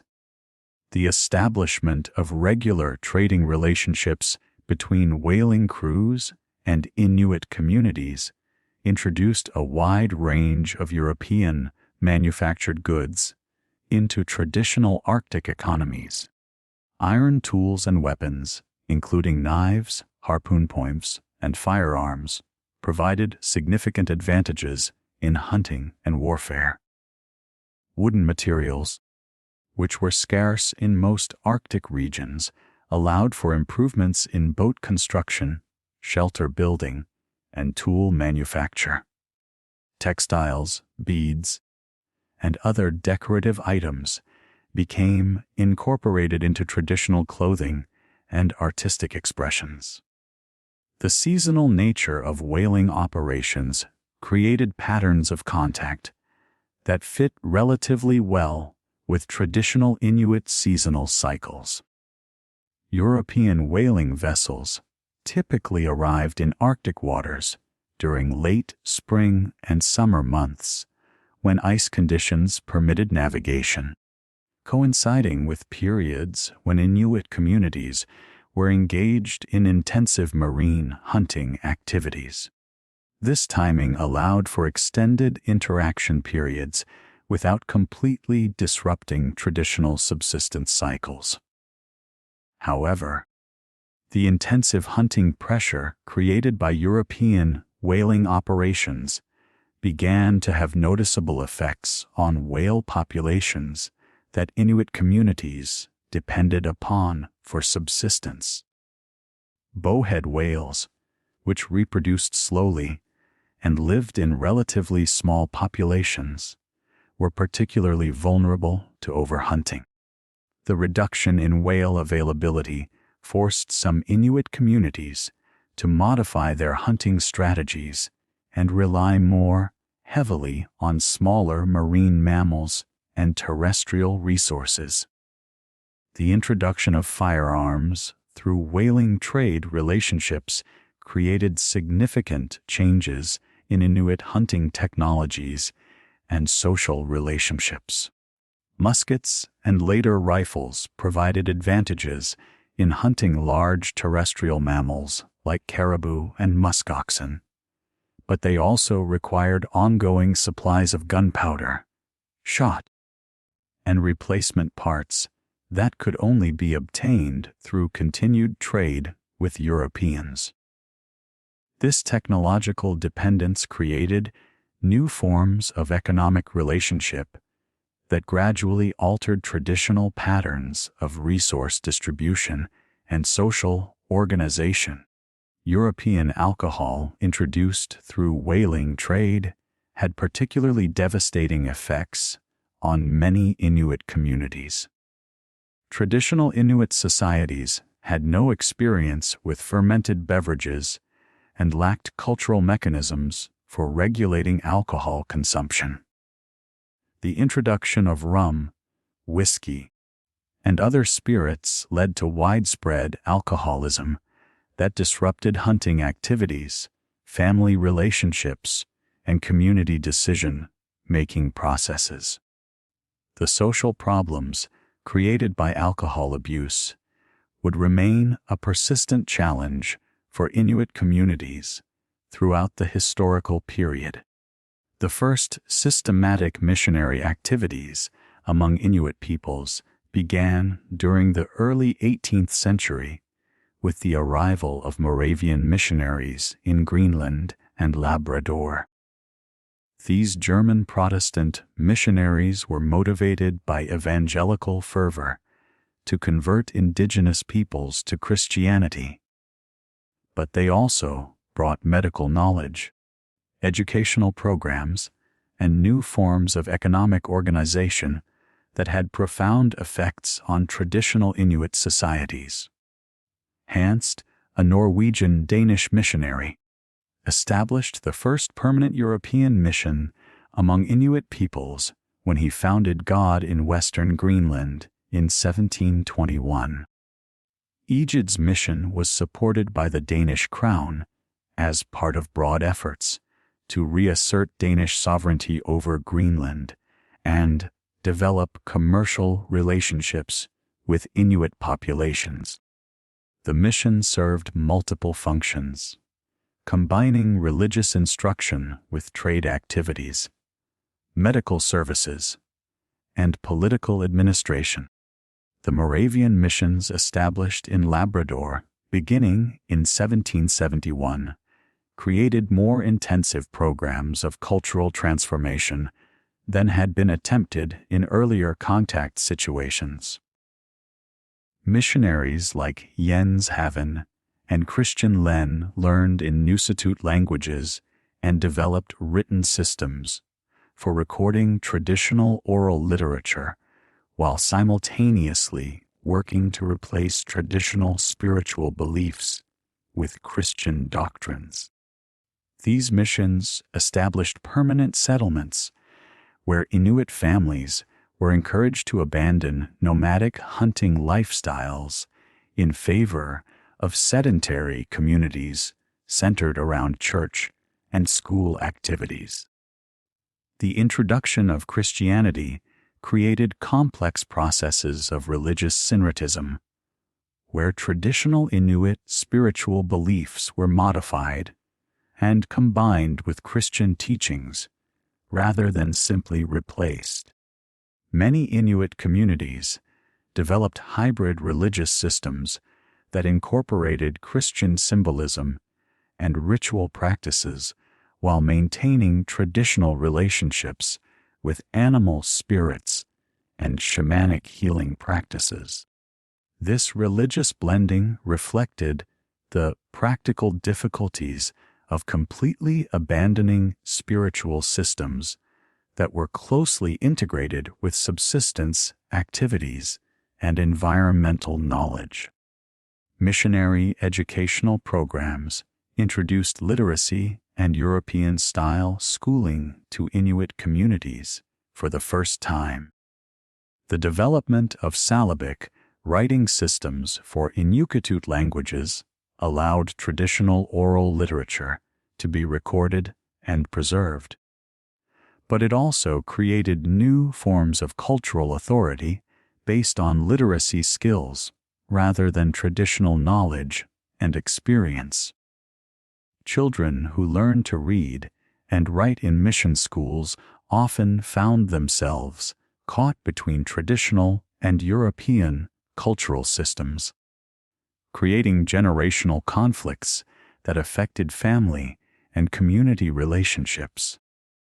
The medical services provided by missionary physicians and trained assistants offered significant benefits to Inuit communities that had limited treatments for certain types of injuries and diseases.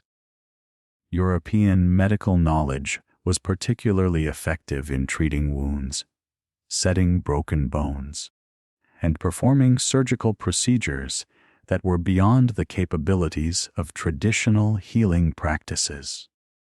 However, European medicine was less effective in addressing the epidemic diseases that continued to devastate Inuit populations throughout the contact period. The economic changes introduced through missionary activities included new forms of wage labor, commercial fishing and hunting, and craft production for European markets.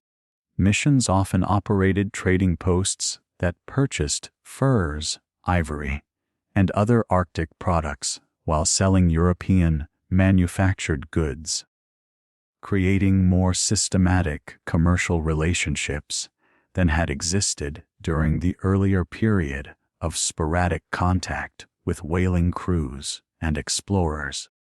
The gradual establishment of colonial administrative systems in Arctic regions during the 18th and 19th centuries created new forms of political relationship between Inuit communities and European governments. The Hudson's Bay Company, chartered in 1670, gradually extended its trading operations into Arctic regions, establishing posts that became focal points for commercial and political relationships between Inuit hunters and European colonial authorities. The fur trade relationships that developed through Hudson's Bay Company operations created economic dependencies that altered traditional Inuit subsistence patterns and social organizations. The company's focus on acquiring fox, seal, and other fur-bearing animal pelts encouraged Inuit hunters to spend more time on commercial hunting activities and less time on subsistence hunting for community consumption. This shift towards market-oriented hunting created new forms of economic inequality within Inuit communities and increased dependence on European trade goods for basic survival needs. The establishment of permanent trading posts also created new settlement patterns as Inuit families began spending longer periods near these commercial centers rather than following traditional seasonal migration routes. These protorban concentrations facilitated the spread of epidemic diseases and created sanitation problems that traditional nomadic lifestyles had avoided. The social problems associated with permanent settlements would become increasingly severe as colonial administrative systems expanded their control over Inuit territories. The introduction of European legal systems and concepts of territorial sovereignty created fundamental conflicts with traditional Inuit understandings of land use and resource rights. European colonial governments claimed exclusive jurisdiction over vast Arctic territories based on discovery rights and international treaties that had been negotiated without any input from indigenous inhabitants. These territorial claims conflicted with traditional Inuit concepts of hunting territories and seasonal resource access that had been developed over centuries of sustainable resource management. The cumulative effects of nearly 3 centuries of intermittent European contact had created significant changes in Inuit societies. By the late 18th century, though many communities retained substantial elements of traditional culture and technology, the introduction of European diseases had caused severe population declines that disrupted traditional social structures and knowledge transmission systems. The availability of European trade goods had created new forms of economic relationship and technological dependence that altered traditional patterns of resource sharing and community organization. Despite these changes, most Inuit communities maintained their fundamental orientation towards marine and terrestrial hunting as the basis of subsistence and cultural identity. Traditional hunting technologies continued to be used alongside European tools and weapons, and traditional knowledge about ice conditions, weather patterns, and animal behavior remained essential for survival in Arctic environments. The complex processes of cultural adaptation and resistance that characterized this early contact period would continue to shape Inuit responses to accelerating European colonial expansion in the centuries that followed. The complex processes of cultural adaptation and resistance that had characterized early European contact would be fundamentally transformed during the 19th and early 20th centuries as colonial governments and commercial enterprises established systematic control over Arctic territories and their indigenous inhabitants.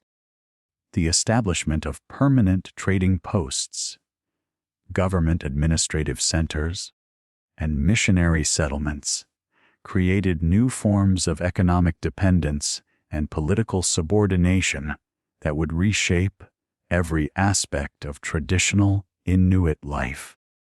This period witnessed the deliberate dismantling of nomadic hunting societies and their replacement with sedentary communities under direct European supervision. The Hudson's Bay Company's expansion into Arctic regions during the early 1800s marked the beginning of systematic commercial exploitation of Inuit territories and resources.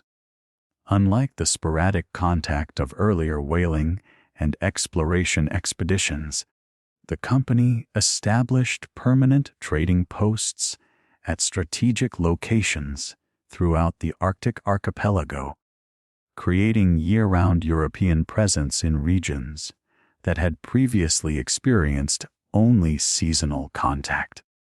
These posts, constructed with imported lumber and equipped with European manufactured goods, represented visible symbols of colonial authority and economic control.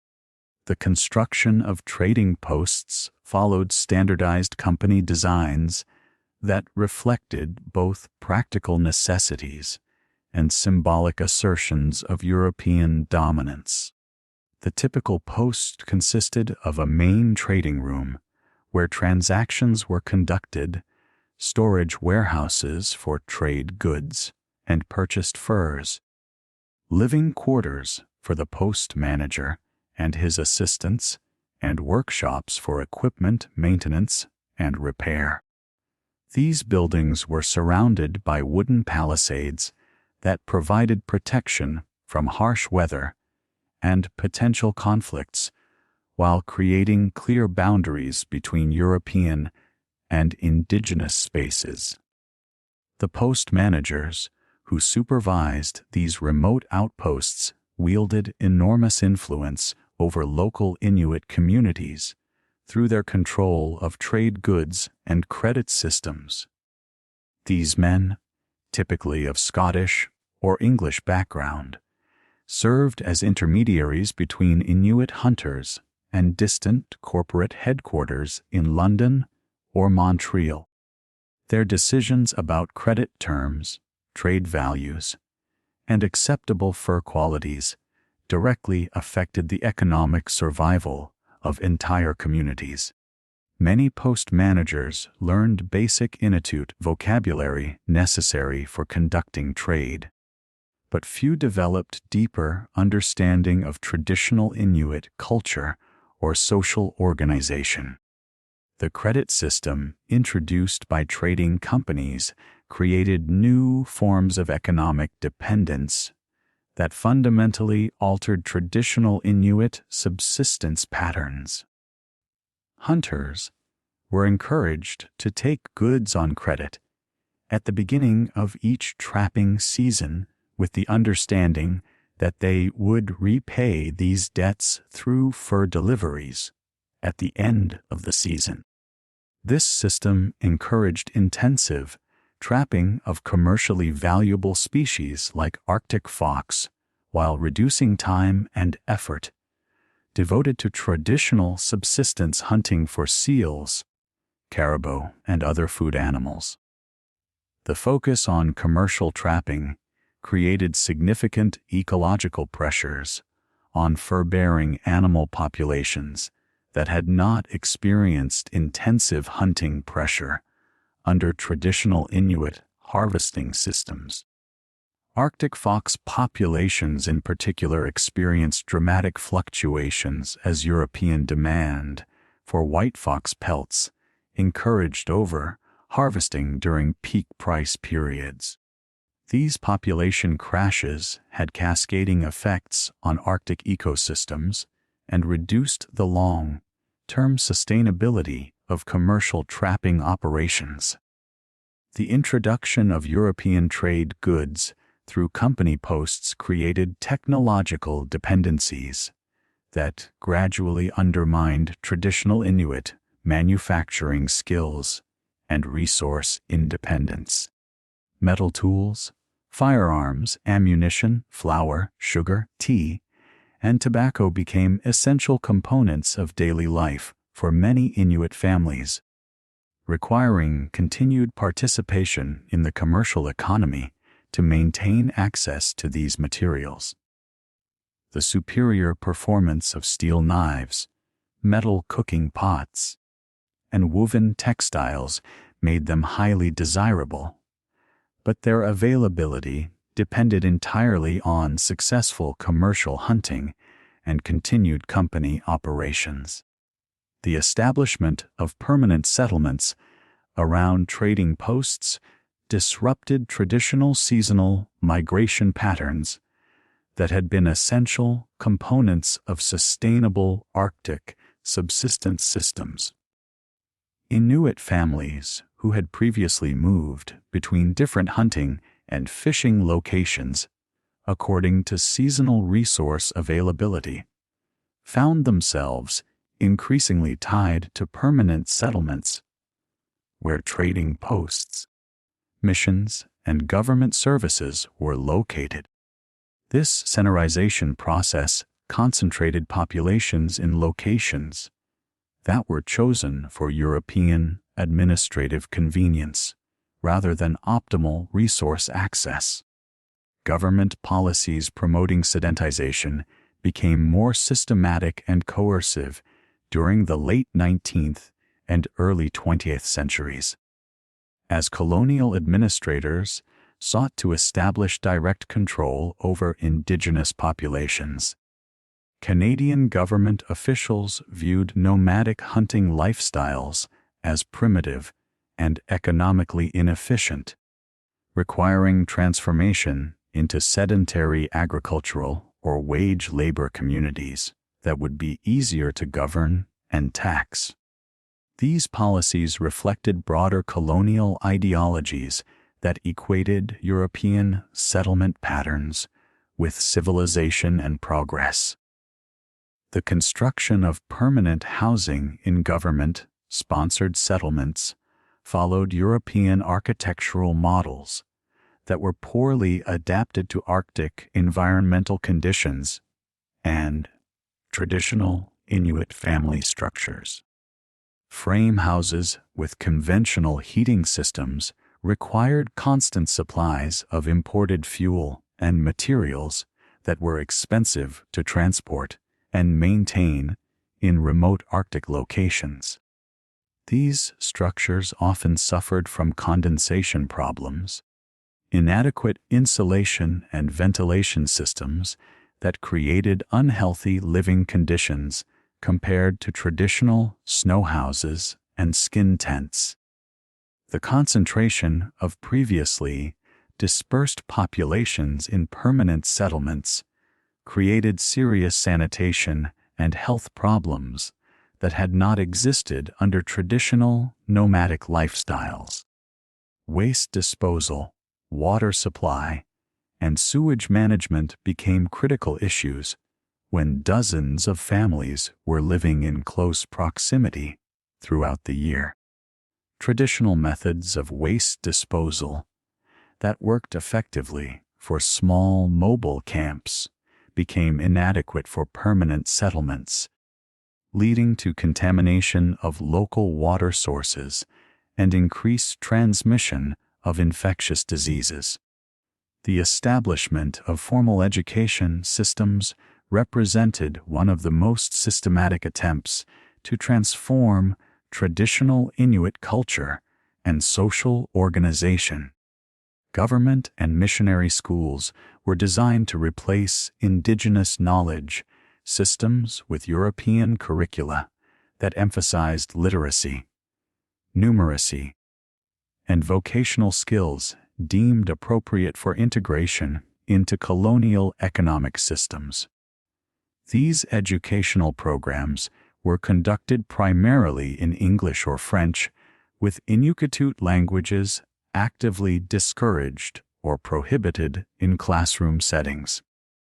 The residential school system that was implemented in many Arctic regions involved the forced removal of Inuit children from their families and communities for extended periods of education in distant institutions.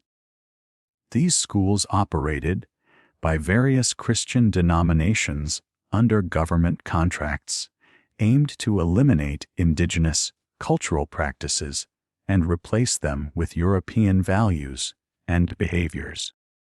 Children were forbidden to speak their native languages, practice traditional customs, or maintain contact with traditional spiritual beliefs and practices. The daily routine in residential schools was designed to instill European concepts of time management, individual achievement, and hierarchical authority that conflicted with traditional Inuit values of collective decision making and consensus building. Students were required to follow rigid schedules that divided the day into discrete periods for academic instruction, vocational training, meals, and supervised recreation. This regimentation was intended to prepare students for integration into wage labor economies, where punctuality and individual productivity were highly valued. The curriculum in government and missionary schools emphasized basic literacy and numeracy skills along with vocational training that prepared students for roles as interpreters, clerks, or skilled laborers in the colonial economy. Academic subjects included reading, writing, arithmetic, geography, and history that presented European perspectives on world events and cultural development.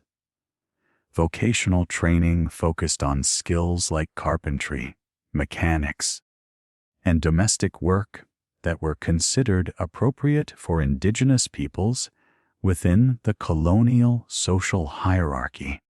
The suppression of Inuktitut languages in educational settings had devastating effects on traditional knowledge transmission systems that depended on oral instruction and storytelling. Children who spent years in residential schools often returned to their communities with limited ability to communicate effectively in their native languages and reduced understanding of traditional hunting techniques, spiritual practices, and social protocols. This linguistic disruption created generational gaps that weakened community cohesion and cultural continuity. The introduction of European medical systems and health care services brought significant benefits in treating certain types of injuries and illnesses, but it also disrupted traditional healing practices and created new forms of dependence on outside medical authority. Government-sponsored nursing stations and visiting physicians provided access to surgical procedures, pharmaceuticals, and diagnostic techniques that were beyond the capabilities of traditional Inuit healers. However, these medical services were often unavailable during critical periods and showed limited understanding of traditional healing knowledge that had proven effective for centuries. The devastating impact of introduced diseases continued to be the most serious health challenge facing Inuit communities throughout the colonial period. Tuberculosis emerged as a particularly severe problem, spreading rapidly through overcrowded settlements and causing mortality rates that sometimes exceeded 25% of affected communities.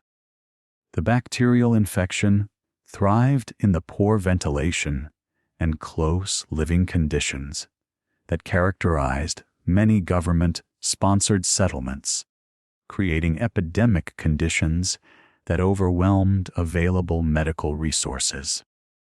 Tuberculosis epidemics had particularly severe effects on Inuit communities because the disease often affected adults in their prime productive years, disrupting hunting activities and child care responsibilities. The chronic nature of tuberculosis meant that affected individuals required long-term care that strained family resources and community support systems. Many tuberculosis patients were evacuated to distant sanatoriums in southern Canada for treatment, separating them from their families and communities for months or years at a time. Influenza outbreaks continue to cause periodic epidemics that devastated Inuit populations throughout the colonial period. The 1918 influenza pandemic was particularly severe in Arctic regions, where entire communities were affected simultaneously and lacked access to medical care or basic supplies needed to care for the sick. Some settlements lost more than half their population during this pandemic, creating demographic disruptions that affected community survival for decades afterward. Measles, whooping cough, and other childhood diseases that were relatively mild in European populations often proved fatal for Inuit children who lacked inherited immunity to these pathogens. These diseases spread rapidly through settlements where children lived in close contact with each other, particularly in residential school environments where students from different communities were housed together. The high mortality rates among children disrupted traditional patterns of cultural transmission and created long, term demographic imbalances in many communities. The medical evacuation programs that developed during the mid-10th century involved the transportation of seriously ill Inuit patients to hospitals in southern Canada for treatment that was unavailable in Arctic communities. These evacuations, while often life-saving, created additional trauma for patients who were separated from their families and placed in unfamiliar cultural environments where they could not communicate effectively with medical staff or understand the treatment procedures being performed. The introduction of European legal systems and concepts of individual property rights created fundamental conflicts with traditional Inuit concepts of collective resource management and territorial use. Colonial governments imposed legal frameworks that recognized individual ownership of land and resources while denying the validity of traditional hunting territories and seasonal resource access rights that had been maintained for centuries through customary law and community consensus. The establishment of game laws and hunting regulations represented direct challenges to traditional Inuit subsistence practices and resource management systems.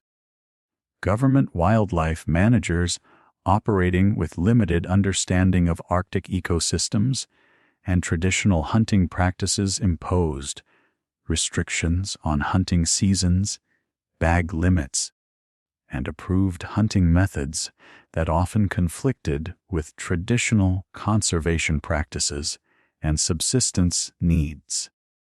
These regulations were enforced by government agents who had little knowledge of local environmental conditions or traditional resource management systems.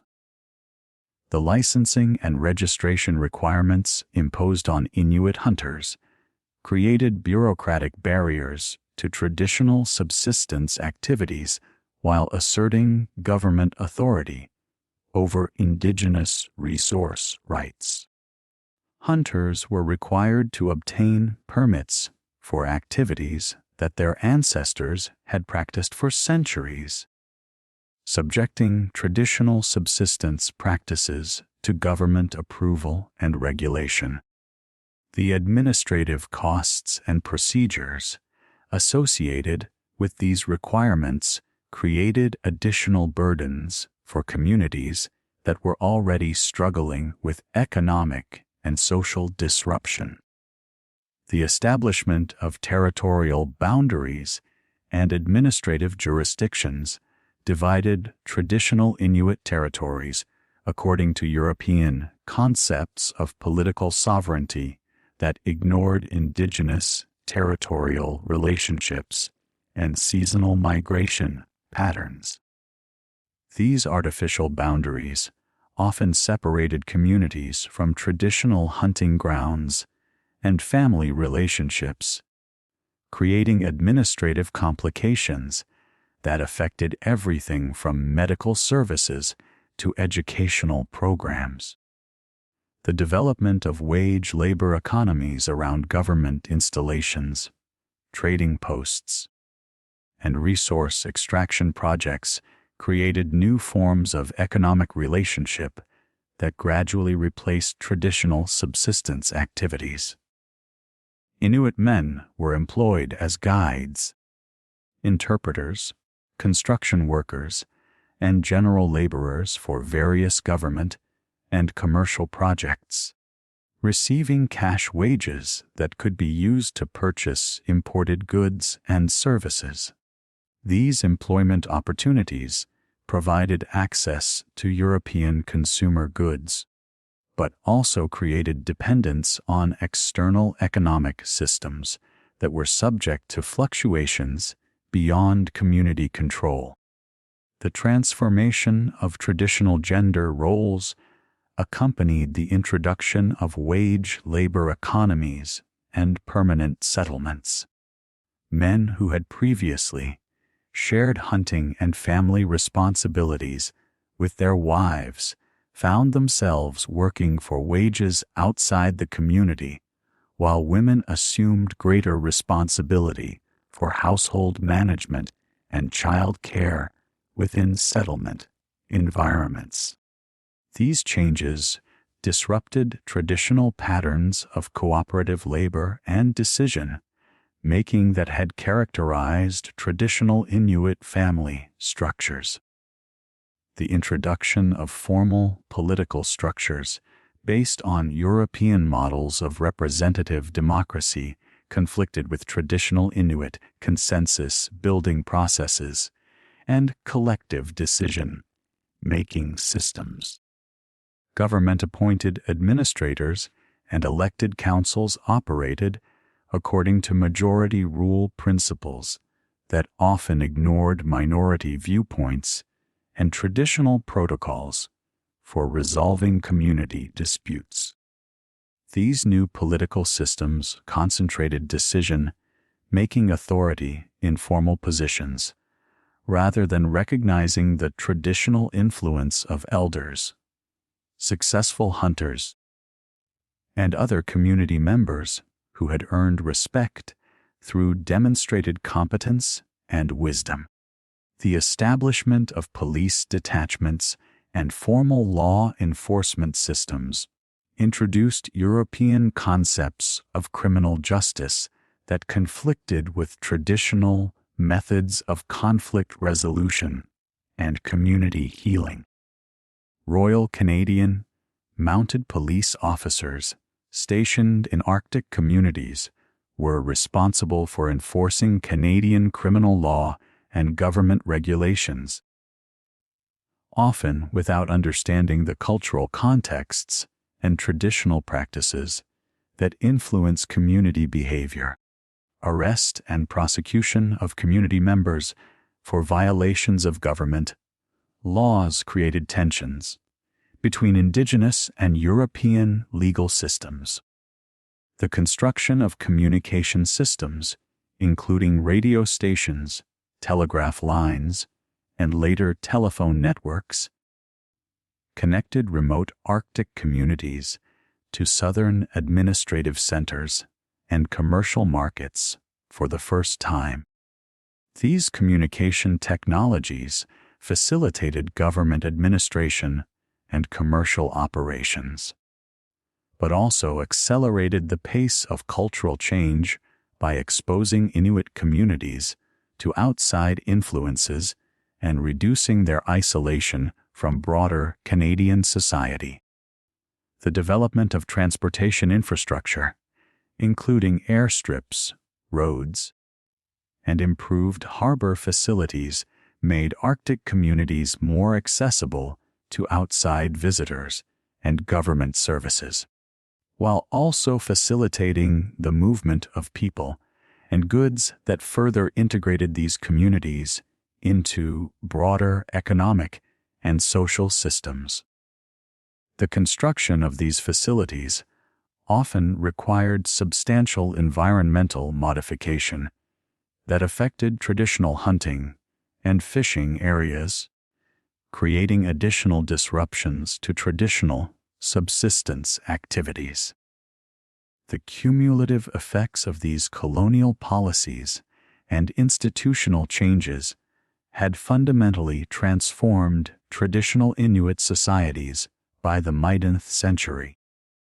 The nomadic hunting communities that had sustained themselves in the Arctic for over a millennium had been largely replaced by sedentary settlements dependent on government services, commercial employment, and imported goods for their basic survival. Traditional knowledge systems, spiritual practices, and social institutions had been severely disrupted, though not entirely eliminated by systematic programs of cultural transformation and assimilation. The systematic transformation of Inuit societies through colonial policies and institutional control reached its most intensive and destructive phase with the implementation of residential school systems across the Arctic during the mid-20th century. These institutions, designed explicitly to eliminate indigenous cultural practices and replace them with European values and behaviors, represented the culmination of decades of colonial efforts to assimilate indigenous peoples into mainstream Canadian society. The residential school system would inflict profound and lasting trauma on Inuit communities, while deliberately severing the transmission of traditional knowledge, languages, and spiritual practices that had sustained Arctic peoples for over a millennium.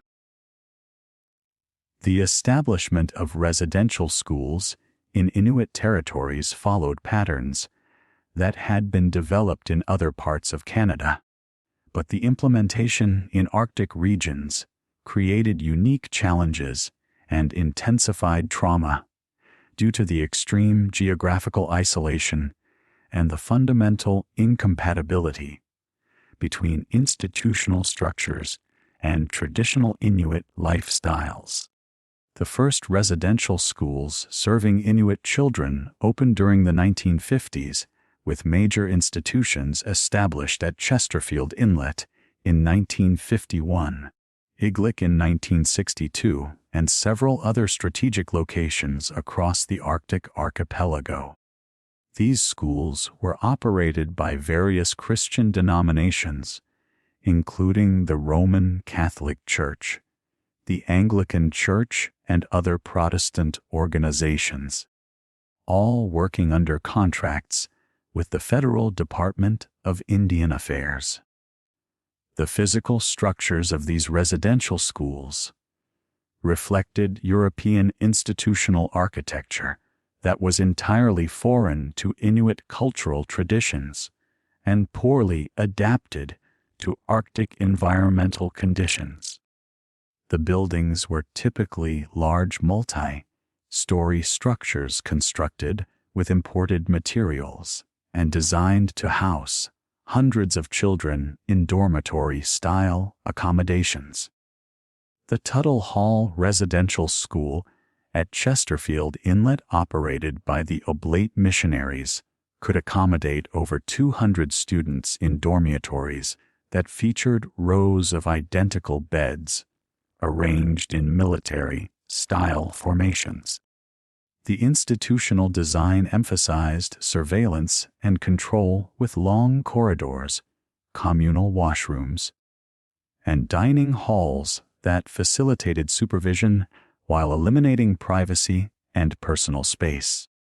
The recruitment of students for residential schools involved systematic campaigns by government agents, missionaries, and Royal Canadian Mounted Police officers who traveled to remote hunting camps and settlements to identify school-age children. Parents were told that education was mandatory under Canadian law, and that children who did not attend residential schools would be denied government services, including health care, family allowances, and other benefits that had become essential for survival in the transformed Arctic economy. Many families were given misleading information about the duration and nature of the educational programs, being told that their children would return home for holidays and summers, when, in reality, most students remained at the schools for years without family contact. The separation of children from their families typically occurred during late summer or early fall, when government vessels and aircraft could access remote communities before winter ice conditions made transportation impossible. These removal operations were often traumatic scenes where young children, some as young as 5 or 6 years old, were taken from their parents and loaded onto ships or planes for transportation to distant residential schools. Many children had never been inside large mechanical vehicles and found the transportation itself terrifying. While the separation from their families created immediate psychological trauma that would affect them for the rest of their lives, the daily routine within residential schools was designed to eliminate all connections to traditional Inuit culture and replace indigenous ways of life with European institutional behaviors. Students were awakened at dawn by electric bells and required to dress in identical uniforms that replace traditional clothing.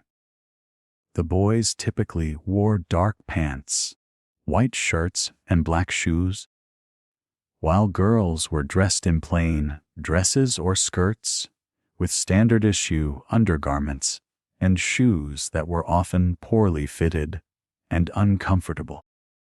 These uniforms were intended to eliminate visual markers of indigenous identity, while creating institutional conformity that reflected European values of standardization and hierarchy. The prohibition of Inuktitut languages represented one of the most systematic and destructive aspects of the residential school program. Students were forbidden to speak their native languages at any time, with violations punished through various forms of physical and psychological abuse. Children caught speaking in Inuktitut were subjected to beatings with leather straps, forced to stand in corners for hours, denied meals, or subjected to public humiliation in front of other students. Some schools implemented systems where students were encouraged to report language violations by their peers, creating atmospheres of surveillance and mistrust that undermine traditional values of community cooperation and mutual support. The enforcement of English-only policies was particularly traumatic for young children who arrived at residential schools with limited or no knowledge of European languages. These children found themselves unable to communicate their basic needs, fears, or physical discomfort to school staff, creating situations of profound isolation and helplessness. Many students describe the experience of losing their native language as a form of spiritual death, as Inuktitut was not merely a communication tool, but the medium through which traditional knowledge, spiritual concepts, and cultural identity were expressed and maintained. The academic curriculum in residential schools emphasized basic literacy and numeracy skills while systematically excluding any content related to traditional Inuit knowledge, history, or cultural practices. Students learned to read and write using textbooks that depicted European and Southern Canadian experiences, while ignoring the Arctic environment and indigenous ways of life that had shaped their communities for centuries. Geography lessons focused on European countries and Southern Canadian provinces, while treating the Arctic as an empty wasteland rather than a complex ecosystem with its own history and cultural significance. Religious instruction formed a central component of the residential school curriculum, with students required to attend daily chapel services, memorize Christian prayers and hymns, and participate in religious ceremonies that explicitly condemned traditional Inuit spiritual practices as pagan superstitions. Students were taught that their ancestors' beliefs in animal spirits, shamanic healing, and traditional ceremonies were evil practices that would lead to eternal damnation. This religious indoctrination created profound spiritual confusion for children who had been raised with traditional beliefs, forcing them to choose between their ancestral heritage and their hope for salvation in the Christian worldview. The vocational training programs in residential schools were designed to prepare students for roles as manual laborers, domestic workers, and low-skilled employees in the colonial economy, rather than providing education that would enable them to become community leaders or maintain traditional subsistence practices. Boys were taught carpentry, mechanics, and general construction skills that were intended to make them useful workers for government and commercial projects in the Arctic. Girls received instruction in cooking, cleaning, sewing, and child care that prepared them for roles as domestic workers or wives in European-style households. The industrial work programs within residential schools exploited student labor to maintain the institutions while providing minimal compensation or educational value. Students were required to work several hours daily in school kitchens, workshops, and maintenance facilities, performing tasks that kept the institutions operating while generating profits for the religious organizations that managed them. This unpaid labor was justified as vocational training, but in reality, it represented a form of institutional exploitation that treated indigenous children as free workers, rather than students deserving quality education.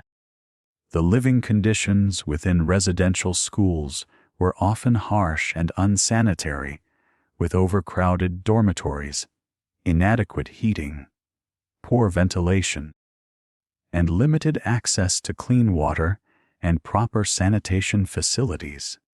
Students slept in dormitories that housed dozens of children in close quarters, creating ideal conditions for the spread of infectious diseases, including tuberculosis, influenza, and other respiratory ailments. The institutional diet typically consisted of poor quality food that lacked the nutritional content and cultural significance of traditional Inuit foods, leading to malnutrition and health problems that affected students' physical and mental development. The medical care provided in residential schools was often inadequate and sometimes deliberately neglectful, with sick children receiving minimal treatment while being expected to continue their academic and work responsibilities.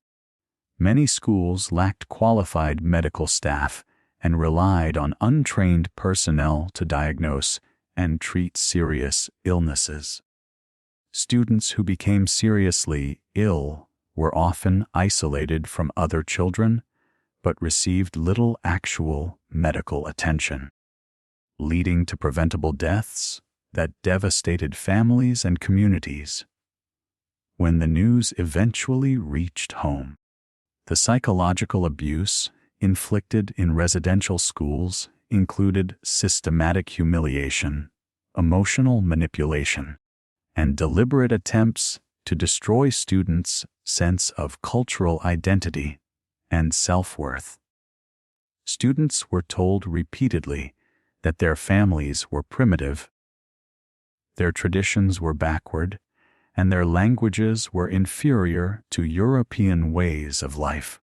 This psychological assault was designed to create shame about indigenous identity, while fostering dependence on European authority figures for validation and approval.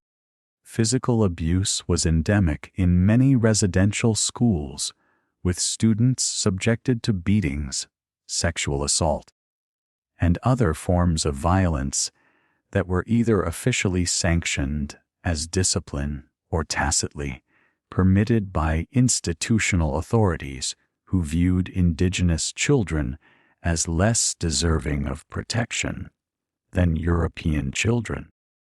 The isolated locations of these schools and the lack of oversight from external authorities created environments where abusive staff members could act with impunity. While students had no recourse for protection or justice, the sexual abuse that occurred in residential schools was particularly devastating, involving both staff members and older students who perpetuated cycles of violence within the institutional environment.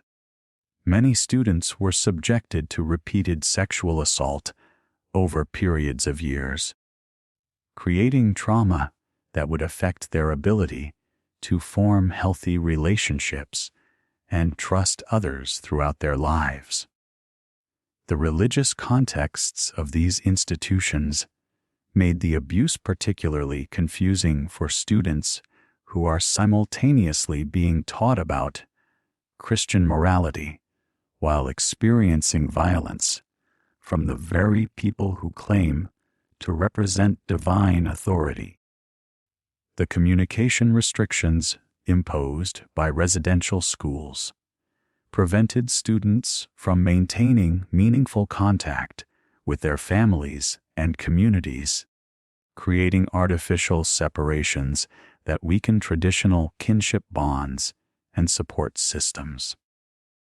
Letters home were heavily censored, with any references to problems at the school or expressions of homesickness removed before the letters were sent.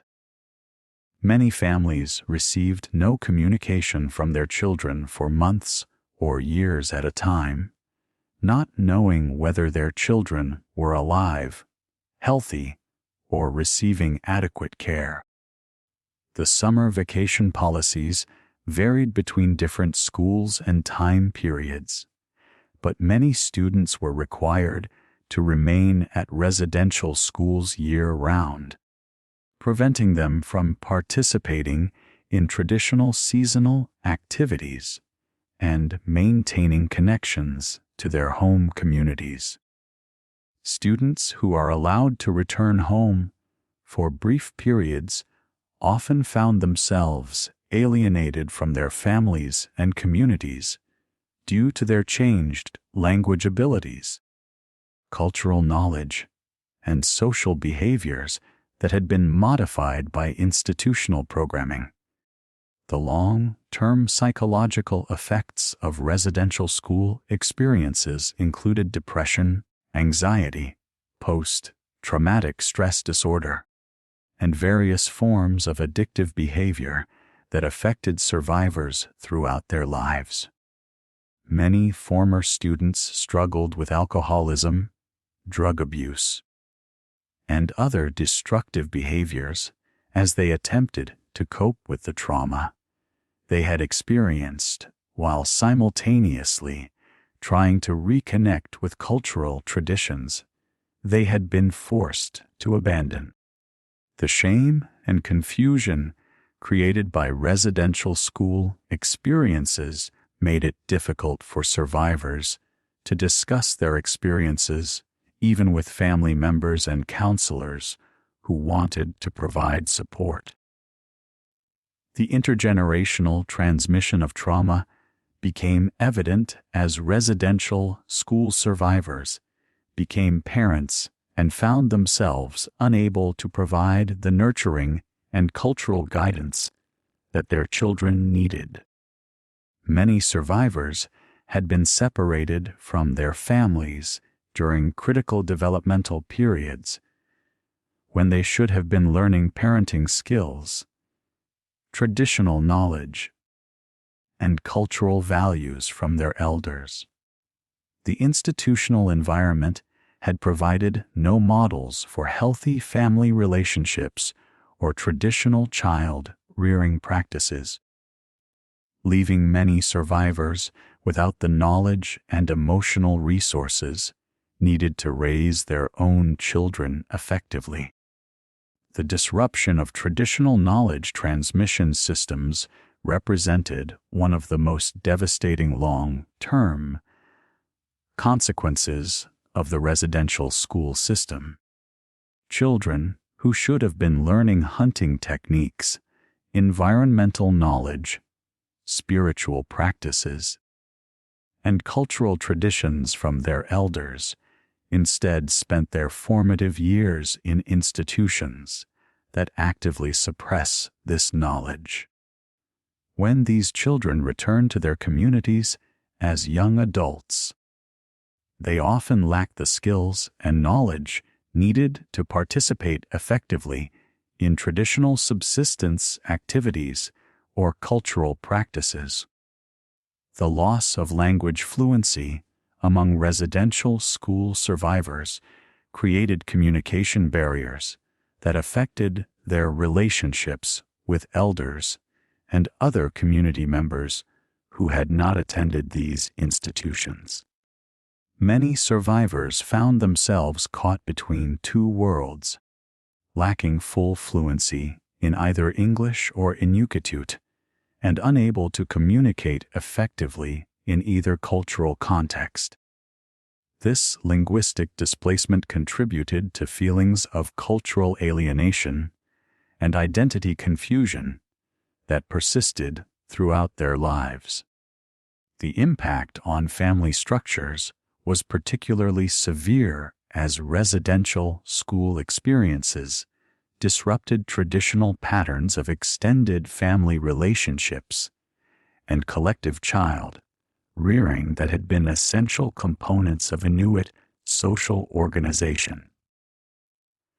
Survivors often struggled to maintain connections with extended family members and found it difficult to participate in traditional kinship obligations and support systems that required cultural knowledge and social skills they had been prevented from developing.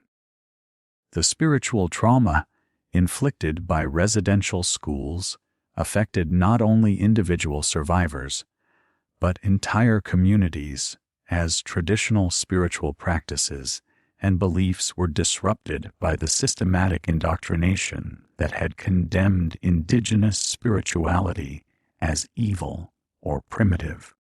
Many communities lost access to traditional healing practices, ceremonial knowledge, and spiritual guidance that had been essential components of cultural identity and community cohesion for centuries. The economic consequences of residential school policies extended far beyond individual trauma to affect entire communities that lost access to traditional knowledge systems needed for sustainable resource management and economic self-sufficiency. Young adults who returned from residential schools often lack the hunting, fishing, and survival skills needed to participate effectively in traditional subsistence activities, creating increased dependence on government services and wage employment that was often unavailable in remote Arctic communities. The political implications of residential school policies included the systematic removal of potential community leaders during their formative years, preventing them from developing the cultural knowledge, language skills, and community connections needed to provide effective leadership for their communities. This leadership vacuum contributed to the political marginalization of Inuit communities and reduced their ability to resist further colonial policies or advocate effectively for their rights and interests.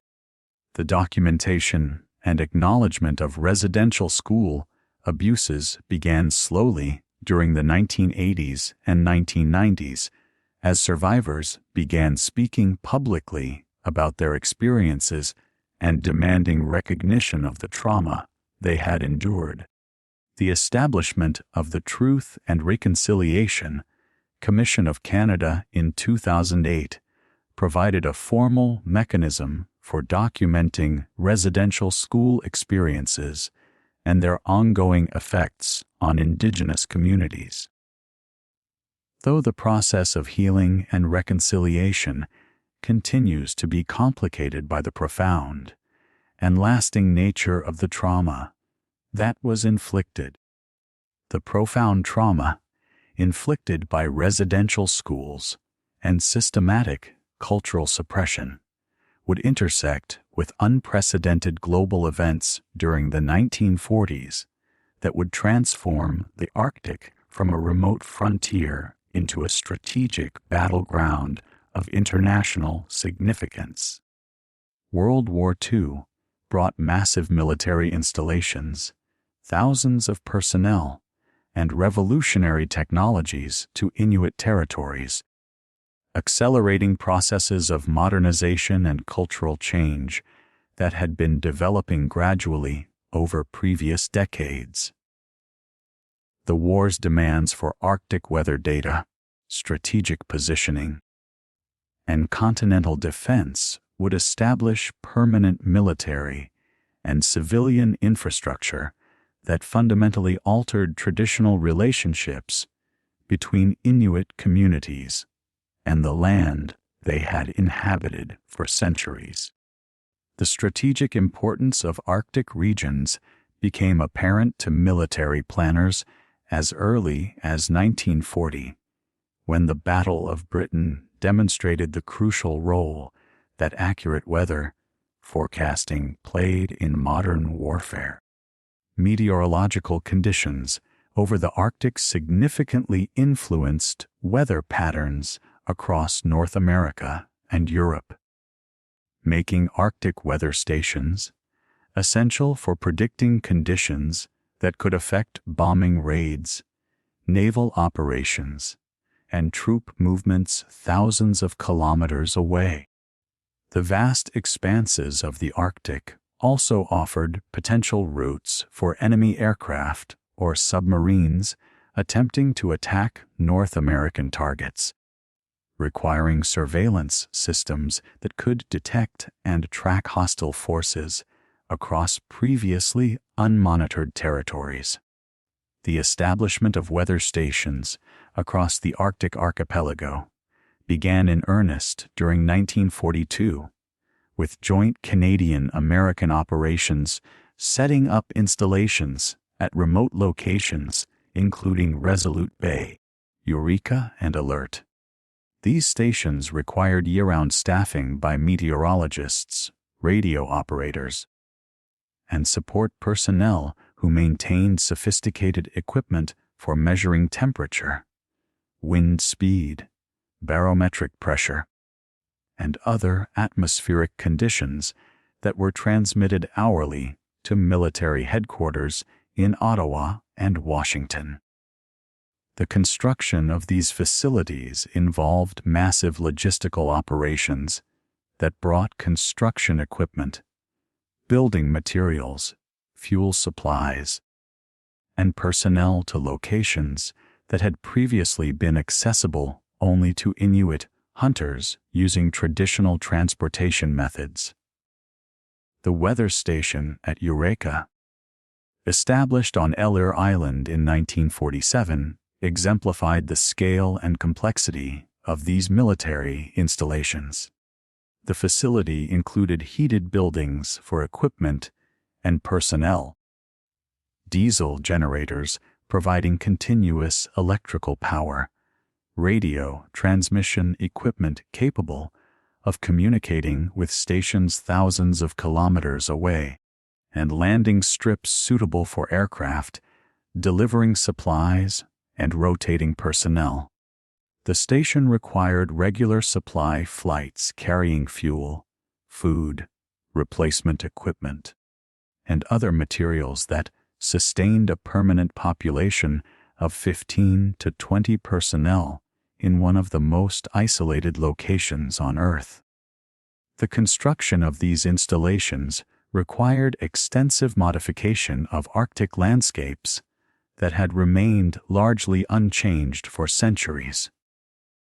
Heavy machinery, including bulldozers, graders, and excavators, was transported to remote locations to level terrain, construct foundations, and build air strips capable of handling large transport aircraft.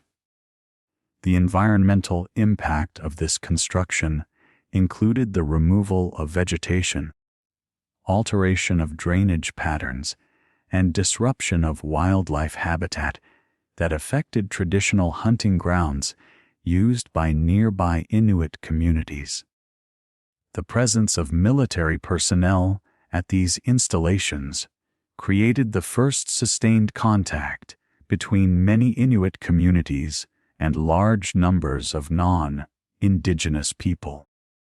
The weather station crews, typically consisting of young men from southern Canada and the United States, brought with them different cultural values, social behaviors, and economic relationships that contrasted sharply with traditional Inuit ways of life. Many military personnel were curious about Indigenous culture and eager to learn hunting techniques, language basics, and survival skills from local Inuit hunters, creating informal educational exchanges that benefited both groups. However, the military installations also introduced social problems that had not existed in traditional Inuit communities. The availability of alcohol among military personnel led to increased drinking problems in nearby Indigenous communities as Inuit individuals gained access to substances that their traditional culture had no mechanisms for regulating. The concentration of young men with regular wages and access to manufactured goods created economic disparities and social tensions that disrupted traditional patterns of resource sharing and community cooperation. The employment opportunities created by military installations provided the first regular wage labor available to many Inuit men who were hired as guides, interpreters, general laborers, and hunting specialists who provided fresh meat for station personnel. These jobs offered cash wages that could be used to purchase manufactured goods, but they also required men to spend extended periods away from their families and traditional hunting activities. The steady income from military employment created new forms of economic security, but also increased dependence on external economic systems that were subject to military priorities and budget allocations beyond community control. The technological innovations introduced through military installations included radio communication systems, motorized vehicles, and electrical power generation that demonstrated possibilities for modernizing traditional lifestyles. Inuit families living near weather stations gained access to radio broadcasts that connected them to news and entertainment from southern Canada and the United States for the first time. The availability of electrical power for lighting, heating, and operating equipment showed alternatives to traditional oil lamps and heating systems that have been used for centuries. The aircraft operations associated with weather stations and supply missions introduced Inuit communities to aviation technology that would revolutionize Arctic transportation within a few decades. The regular flights bringing supplies and personnel to remote installations demonstrated the potential for rapid travel across vast distances that had previously required weeks or months of overland travel. Many Inuit individuals received their first airplane rides as passengers on supply flights, experiencing perspectives on their traditional territories that had never been possible before. The Cold War tensions that developed between the United States and Soviet Union after 1945 transformed the Arctic from a wartime strategic asset into a permanent frontier of continental defense.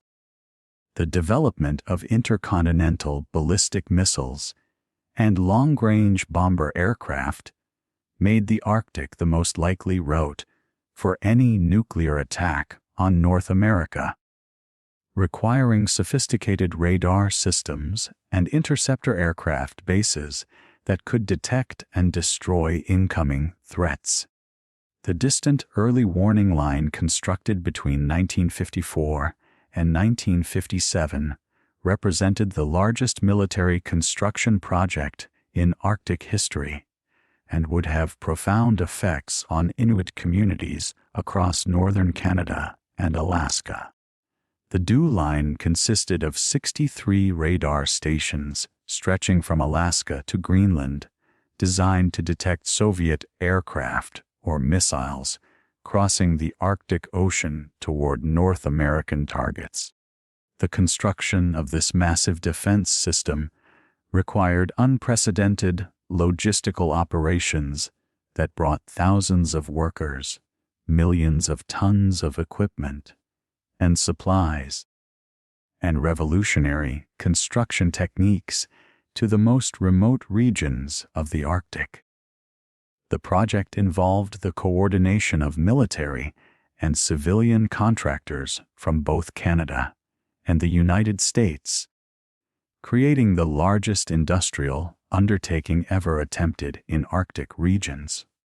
The environmental impact of DW line construction was enormous, involving the modification of landscapes across thousands of kilometers of previously undisturbed Arctic terrain. The construction crews used heavy machinery to level sites for radar installations, built roads connecting different facilities, constructed airstrips capable of handling large cargo aircraft, and established fuel storage facilities containing millions of liters of diesel fuel and aviation gasoline. The scale of this construction dwarfed all previous development in the Arctic and created permanent alterations to ecosystems that had remained stable for millennia. The effects on traditional Inuit hunting grounds were particularly severe as radar installations were often located on elevated terrain that provided optimal coverage, but also served as important wildlife habitat and traditional hunting locations. The construction activities disrupted caribou migration routes that had been used for centuries, forcing herds to find alternative paths that often took them away from traditional hunting areas used by Inuit communities.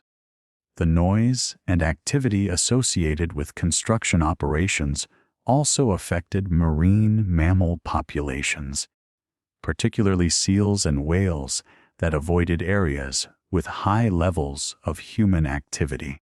The employment opportunities created by line construction provided temporary, but well-paying jobs for hundreds of Inuit men who worked as laborers, equipment operators, and guides for construction crews working in unfamiliar Arctic conditions. The wages offered for this work were substantially higher than anything previously available in Arctic communities, providing access to cash incomes that enabled families to purchase snowmobiles, rifles, and other manufactured goods that would transform traditional lifestyles. However, the temporary nature of construction employment created boom and bust cycles that left many communities economically dependent on projects that ended abruptly when construction was completed. The permanent operation of DEW line facilities required smaller numbers of personnel than the construction phase, but created ongoing employment opportunities for Inuit individuals who could serve as maintenance workers, security guards, and general laborers at radar installations. These jobs provided steady incomes, but required workers to adopt schedules and work patterns that conflicted with traditional seasonal hunting and fishing activities. Many Inuit employees found themselves unable to participate in traditional subsistence activities during critical periods when their presence was required at military installations. The introduction of snowmobiles during the late 1950s and early 1960s represented one of the most significant technological changes in traditional Inuit transportation systems since the adoption of dog sleds centuries earlier. The first snowmobiles were primitive machines with limited reliability and range, but they offered advantages in speed and cargo capacity that made them attractive alternatives to dog teams for certain types of travel. The Bombardier Company began marketing snowmobiles specifically for Arctic use during the early 1960s, creating machines that could operate reliably in extreme cold conditions and handle the rough terrain typical of Arctic travel. The adoption of snowmobiles created fundamental changes in traditional relationships between Inuit hunters and their environment. Dog teams had required extensive knowledge of animal care, breeding, and training that connected hunters to biological systems and seasonal cycles that governed Arctic life. Snowmobiles eliminated these biological connections while creating new dependencies on mechanical systems, fuel supplies, and replacement parts that were only available through commercial suppliers located in distant urban centers. The speed advantages offered by snowmobiles enabled hunters to travel much greater distances in shorter periods, expanding the range of hunting territories that could be accessed during single trips.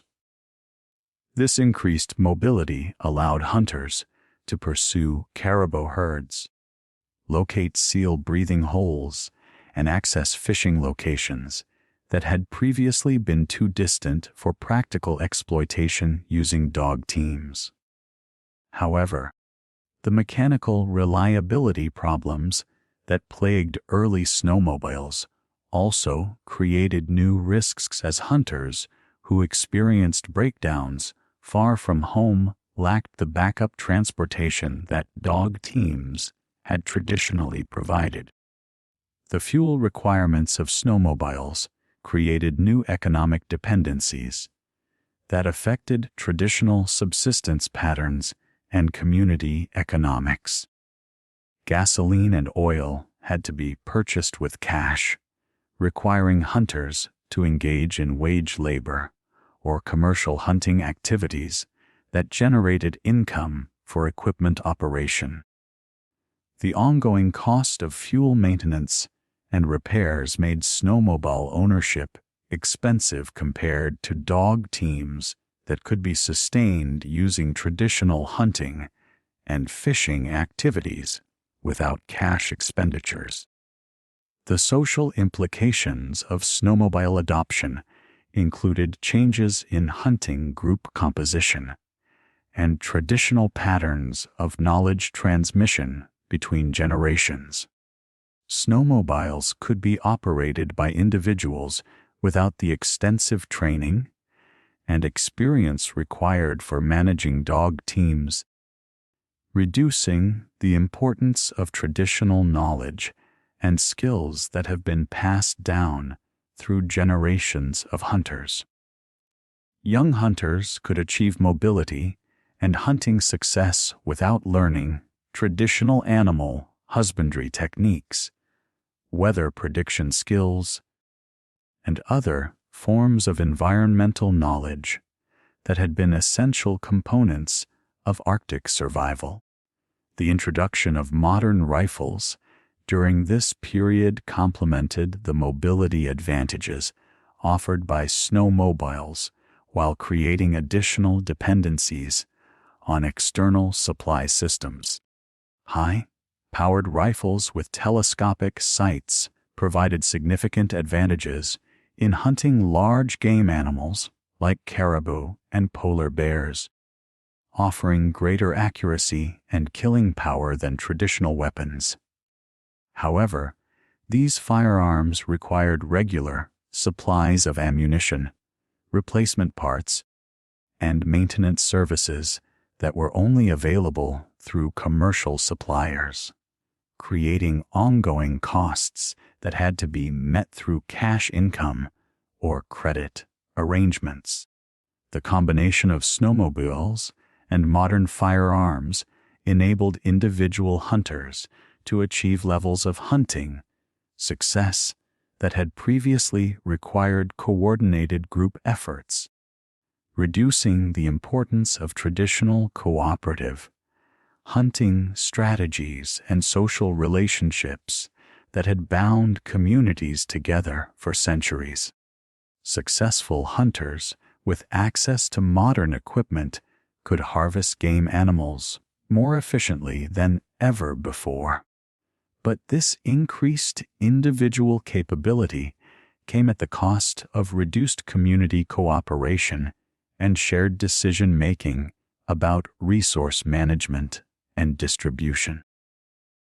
The communication revolution that accompanied technological modernization included the introduction of radio systems that connected remote communities to outside world for the first time. Two-way radio networks established by government agencies and commercial operators enabled communities to communicate with medical facilities, government offices, and supply sources in southern Canada, reducing the isolation that had characterized Arctic life for centuries. These communication systems provided access to emergency medical advice, weather information, and coordination of supply deliveries that improved safety and convenience for community residents. However, radio communication also accelerated the pace of cultural change by exposing Inuit communities to outside influences, including news broadcasts, popular music, and advertising for consumer products that created new desires and expectations among community members. The availability of radio entertainment reduced the importance of traditional storytelling and community gatherings that had served as primary sources of information and social interaction during long winter months. The economic transitions that accompanied technological modernization represented fundamental shifts from subsistence-based economies towards market-oriented systems that required cash income for basic survival needs. Traditional hunting and fishing activities that had provided food, clothing, and shelter materials for centuries became supplemented and sometimes replaced by wage labor, government assistance programs, and commercial hunting activities that generated income for purchasing manufactured goods and services. The introduction of government family allowance payments during the 1940s provided the first regular cash income for many Inuit families, creating new forms of economic security while also increasing dependence on government programs and policies. These monthly payments were intended to improve living standards and encourage settlement in permanent communities where government services could be delivered more efficiently. However, the payments also reduced incentives for traditional subsistence activities, while creating expectations for continued government support that would influence political relationships for decades to come. The establishment of cooperative stores in many Arctic communities during the 1950s and 1960s provided access to manufactured goods while creating new forms of economic organization that combined traditional values of collective ownership with modern commercial practices. These cooperatives were typically owned and operated by community members who shared profits and decision-making responsibilities, providing alternatives to private businesses owned by outside interests. The cooperative movement enabled communities to maintain some control over their economic development while participating in broader market systems that were becoming essential for survival in the modernizing Arctic. The transformation of traditional gender roles accompanied the introduction of wage labor opportunities and modern household technologies that changed patterns of work and family responsibility. Men who had previously shared hunting and domestic responsibilities with their wives found themselves working for wages outside the home, while women assumed greater responsibility for household management and child care in settlement environments. These changes disrupted traditional patterns of cooperative labor and decision that had characterized Inuit family structures for centuries, creating new forms of gender specialization that reflected European rather than traditional indigenous values. The availability of modern household appliances, including stoves, refrigerators, and washing machines, reduced the time and effort required for traditional domestic tasks, while creating new dependencies on electrical power systems and repair services that were often unreliable in remote Arctic locations. These technological conveniences improved living standards in many ways, but also reduced the importance of traditional skills, including food preservation techniques, clothing manufacture, and other domestic capabilities that had been essential for Arctic survival. The technological modernization and social disruption that had accelerated during World War II created conditions that would fundamentally transform Inuit political consciousness and organizational capacity during the following decades. The concentration of previously dispersed populations in permanent settlements, combined with improved communication systems and increased contact with government officials, provided Inuit communities with new opportunities to coordinate their responses to colonial policies while developing collective strategies for protecting their rights and interests. The emergence of pan-Inuit political organizations during the 1960s and 1970s represented a dramatic shift from the localized resistance that had characterized earlier responses to colonial control, marking the beginning of systematic efforts to achieve self-determination and recognition of indigenous rights, within existing legal and political frameworks. The formation of the Inuit Tylekanatami in 1971 represented the culmination of several years of organizational development that had begun with regional associations, addressing specific local concerns. The organization emerged from a meeting of Inuit leaders from across the Arctic who recognized that their communities faced similar challenges related to land rights, resource development, and cultural preservation that required coordinated responses rather than isolated local efforts.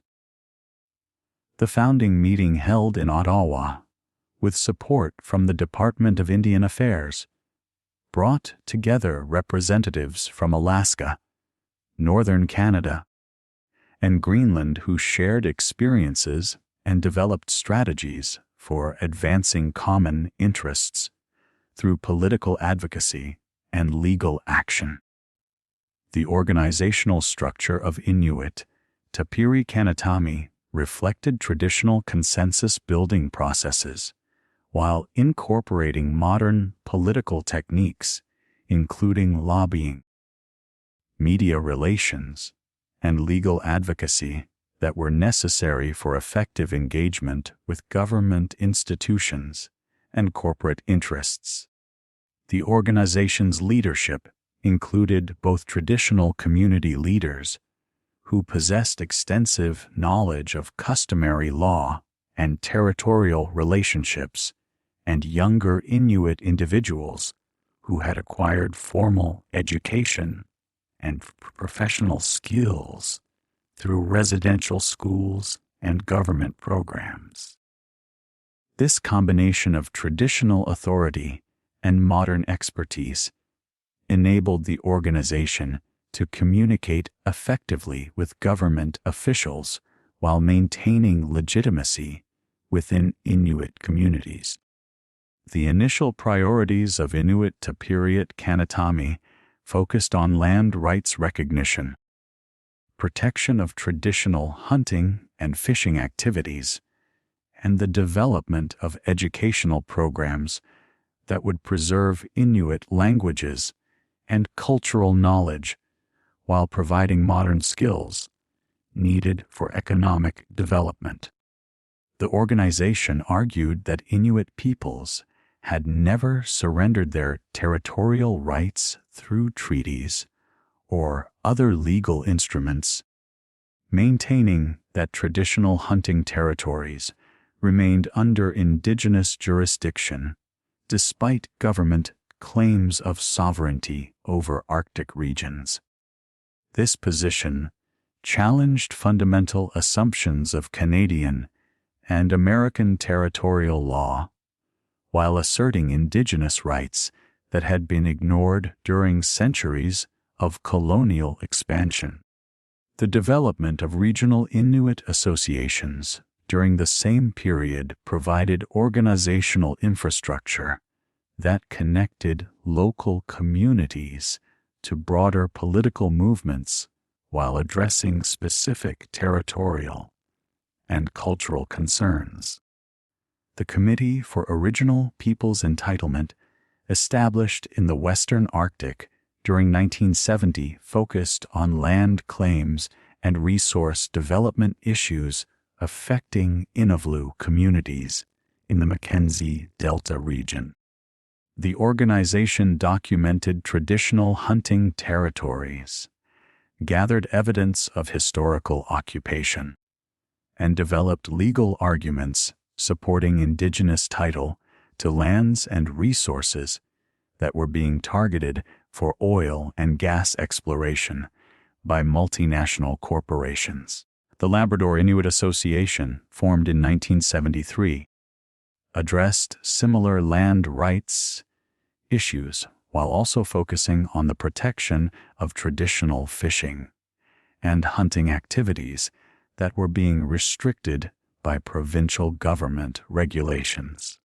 The association documented traditional resource management practices that had sustained Inuit communities for centuries while arguing that these practices were more effective than government wildlife management programs in maintaining healthy animal populations.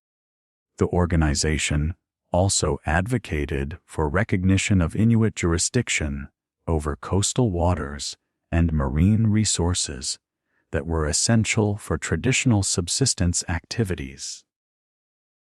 The political awakening that accompanied organizational development was facilitated by improved educational opportunities that had produced a generation of young Inuit leaders with formal training in law, business administration, and political science. Many of these individuals had experienced residential school education and possessed bilingual skills that enabled them to navigate both traditional community structures and modern political institutions. Their educational backgrounds provided technical expertise needed for land claims, research, legal advocacy, and negotiation with government representatives. While their cultural connections maintained credibility within Inuit communities, the land claims research conducted by these organizations during the 1970s involved extensive documentation of traditional territorial boundaries, seasonal hunting patterns, and customary resource management practices that had been maintained through oral traditions for centuries.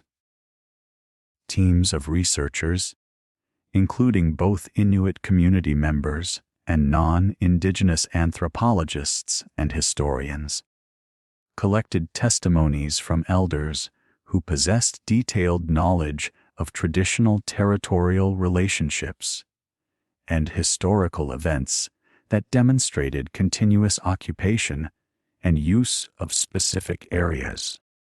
This research provided evidence needed to support legal arguments for Indigenous title while also preserving traditional knowledge that was being lost as older community members passed away. The mapping projects undertaken as part of land claims research represented collaborative efforts between traditional knowledge holders and modern topographic techniques that produced detailed documentation of Inuit territorial relationships. Elders worked with researchers to identify traditional place names, seasonal camping locations, hunting territories, and travel routes that had been used by their families and communities for generations. These maps provided visual representations of complex territorial relationships that had previously existed only in oral traditions, creating documents that could be used in legal proceedings while preserving geographical knowledge for future generations. The Alaska Native Claims Settlement Act of 1971 represented the first major legal recognition of Indigenous land rights in Arctic regions and provided a model that would influence subsequent negotiations in Canada and Greenland. The legislation was prompted by the discovery of massive oil reserves at Prudhoe Bay and the need to resolve Indigenous land claims before construction of the Trans-Alaska Pipeline could proceed. The act extinguished Aboriginal title to most of Alaska while providing compensation of $962 million and 44 million acres of land to be distributed among regional and village corporations controlled by Alaskan Native peoples. The corporate structure established by the Alaskan Native Claims Settlement Act created new forms of Indigenous self-governance that combined traditional community values with modern business practices. The Arctic Slope Regional Corporation, controlled by Inupiat peoples of northern Alaska, became one of the largest indigenous-controlled businesses in North America, generating revenues through oil and gas development, government contracting, and various subsidiary enterprises. The corporation provided employment opportunities for indigenous community members, while generating profits that were used to fund cultural preservation programs, educational scholarships, and community development projects.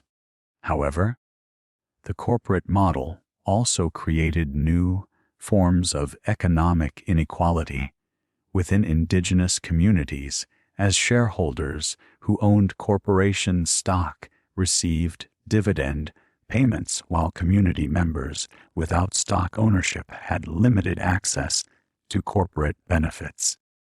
The emphasis on profit maximization sometimes conflicted with traditional values of resource sharing and environmental stewardship, creating tensions between corporate management and traditional community leadership. The requirement to operate according to state and federal corporate law also limited the ability of these organizations to incorporate traditional decision-making processes and customary law into their governance structures. The environmental impact assessments required for major resource development projects provided new opportunities for indigenous communities to influence development decisions, while documenting traditional ecological knowledge that had previously been ignored by government agencies and corporate planners. Inuit hunters and elders possessed detailed understanding of wildlife behavior, seasonal migration patterns, and ecosystem relationships that was essential for predicting the environmental effects of proposed developments. The inclusion of traditional knowledge in environmental assessments represented recognition of indigenous expertise, while providing legal mechanisms for protecting important hunting areas and cultural sites.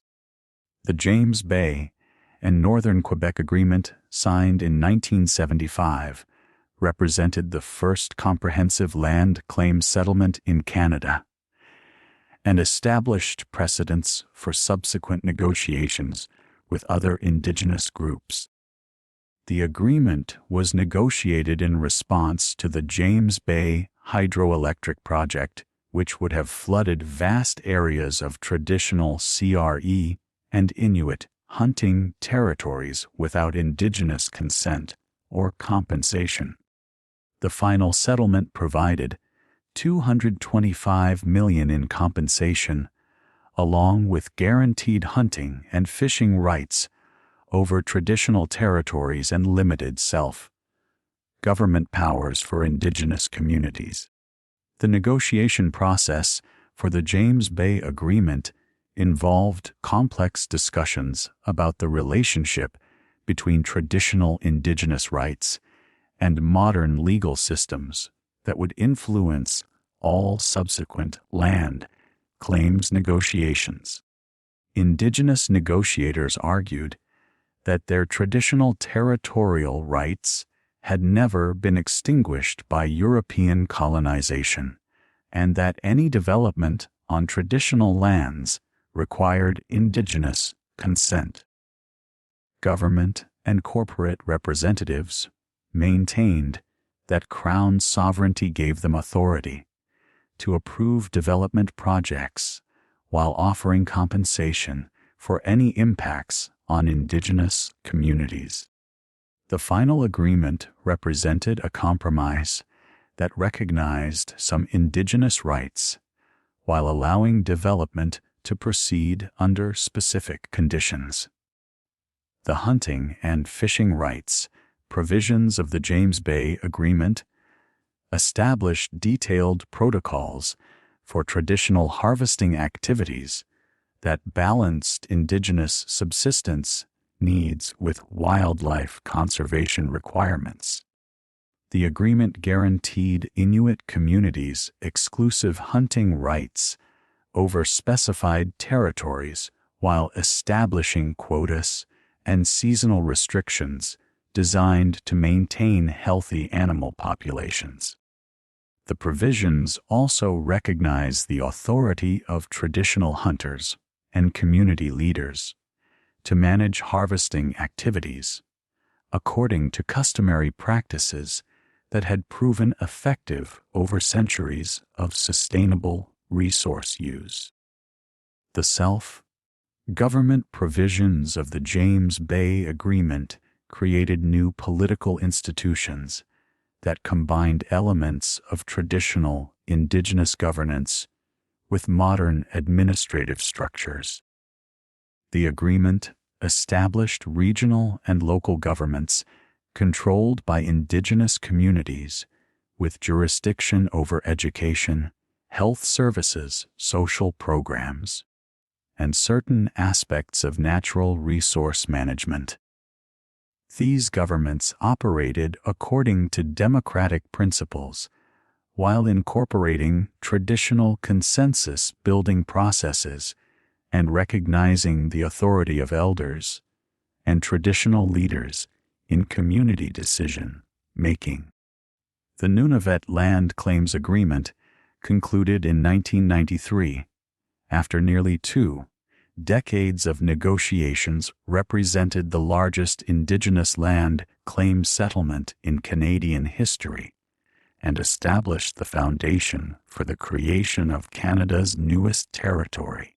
The agreement provided the Inuit of the Central and Eastern Arctic with title to the 350,000 kilometers of land, $1.1 billion in compensation payments, and guarantee participation in resource management decisions affecting traditional territories.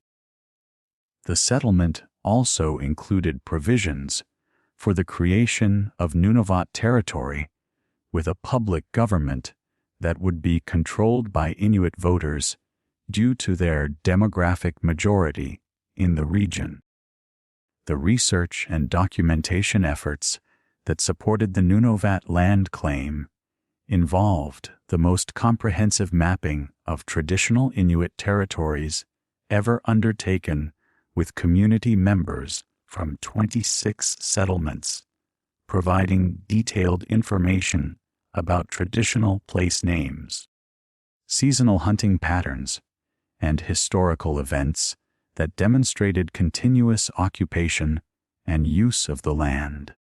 The project employed both traditional knowledge holders and professional researchers who worked together to create maps and documents that could be used in legal proceedings while preserving cultural knowledge for future generations. The negotiation process for the Nunavut Agreement required Inuit representatives to develop sophisticated understanding of Canadian constitutional law, resource management regulations, and territorial governance structures, while maintaining connection to traditional values and community interests. The negotiations involved complex discussions about the relationship between Indigenous rights and Canadian sovereignty, the role of traditional knowledge and resource management decisions, and the structure of territorial government institutions that would serve both Inuit and non-Inuit residents of the region. The environmental protection provisions of the Nunavut Agreement established co-management systems that combine traditional ecological knowledge with modern scientific research in making decisions about wildlife management, land use planning, and resource development approvals. The agreement created institutions, including the Nunavut Wildlife Management Board and the Nunavut Impact Review Board, that included both Inuit appointees and Governuit representatives working together to evaluate proposed developments and establish harvesting quotas based on both traditional knowledge and scientific data. The legal battles over hunting and fishing rights that accompanied land claims negotiations involved fundamental questions about the relationship between Indigenous customary law and Canadian, federal, and provincial legislation. Inuit communities argued that their traditional harvesting practices were protected by Aboriginal rights that predated European colonization and could not be extinguished by government regulations. Federal and provincial governments maintained that wildlife conservation required uniform application of hunting regulations regardless of the cultural background of individual hunters. The Supreme Court of Canada's decision in R.V.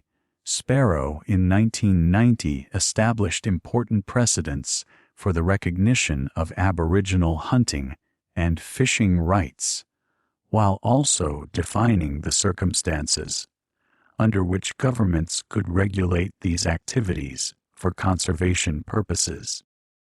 The court ruled that Aboriginal rights were constitutionally protected, but could be subject to reasonable regulations if governments could demonstrate that such restrictions were necessary for wildlife conservation and that they minimally impaired Aboriginal rights. The decision required governments to consult with Indigenous communities before implementing regulations affecting traditional harvesting activities and to consider alternative approaches that would achieve conservation objectives while respecting Indigenous rights. The recognition of traditional ecological knowledge in resource management decisions represented a significant shift from earlier approaches that had dismissed Indigenous knowledge as unscientific or unreliable. Inuit hunters and elders possessed detailed understanding of animal behavior, population cycles, and ecosystem relationships that had been developed through centuries of careful observation and practical experience. This knowledge often provided more accurate information about local conditions than scientific studies conducted by researchers with limited experience in Arctic environments. The integration of traditional knowledge into formal resource management systems required the development of new protocols and institutions that could bridge different ways of understanding and managing natural resources. Co-management boards, established through land claims agreements, brought together traditional knowledge holders and scientific researchers to develop harvesting quotas, evaluate environmental impacts, and monitor wildlife populations using both traditional observations and modern research techniques. These collaborative approaches often produced more effective management decisions than either traditional or scientific approaches used in isolation. The struggle for self-determination that accompanied land claim negotiations involved efforts to establish Indigenous, controlled institutions that could provide government services while maintaining cultural values and traditional decision-making processes.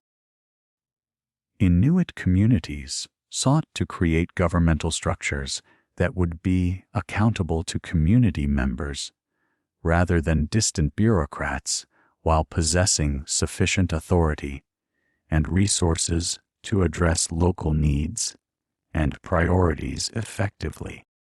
The establishment of Inuit-controlled governments required the development of new institutional models that could operate within existing constitutional frameworks while incorporating traditional governance practices and values. The territorial government created in Nunavut represented one approach to this challenge. Establishing a public government with standard democratic institutions that would be controlled by Inuit voters due to their demographic majority. Other regions developed different models, including indigenous self-government agreements that created parallel governmental institutions with jurisdiction over specific policy areas and community members. The capacity-building efforts that accompanied political development included extensive training programs designed to prepare Inuit individuals for leadership roles in new governmental institutions. These programs provided instruction in public administration, financial management, policy development, and other technical skills needed for effective governance, while also emphasizing the importance of maintaining cultural values and community accountability. The programs often combined formal classroom instruction with mentoring relationships that connected younger leaders with experienced elders and traditional authorities. The economic development strategies pursued by Inuit political organizations emphasized the importance of maintaining control over natural resources and development decisions affecting traditional territories, rather than simply opposing all resource development. Many organizations sought to negotiate agreements that would provide economic benefits to indigenous communities while minimizing environmental impacts and respecting traditional land use patterns. These approaches required sophisticated understanding of resource economics, environmental assessment processes, and corporate structures that could generate revenues while maintaining community control. The cultural preservation programs developed by Inuit organizations addressed the urgent need to document and transmit traditional knowledge that was being lost as older community members passed away and younger people adopted modern lifestyles. These programs included language education initiatives, traditional skills workshops, and cultural documentation projects that recorded traditional stories, songs, and practical knowledge for future generations.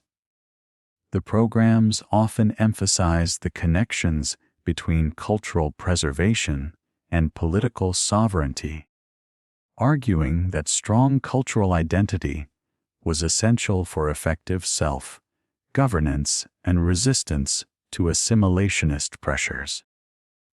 The international networking that developed among Arctic indigenous peoples during the late 20th century would prove essential as Inuit communities confronted unprecedented environmental and social challenges that threatened the very foundations of traditional life.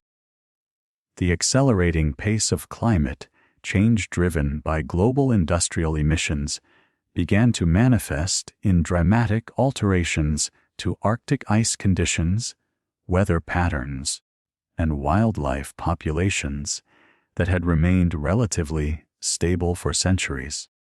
These environmental changes coincided with ongoing efforts to revitalize Inuit languages and cultural practices that had been severely disrupted by residential school policies and forced assimilation programs, creating complex challenges that required both traditional knowledge and modern technological solutions. The impact of climate change on traditional hunting practices became increasingly evident during the 1990s and accelerated dramatically in the following decades.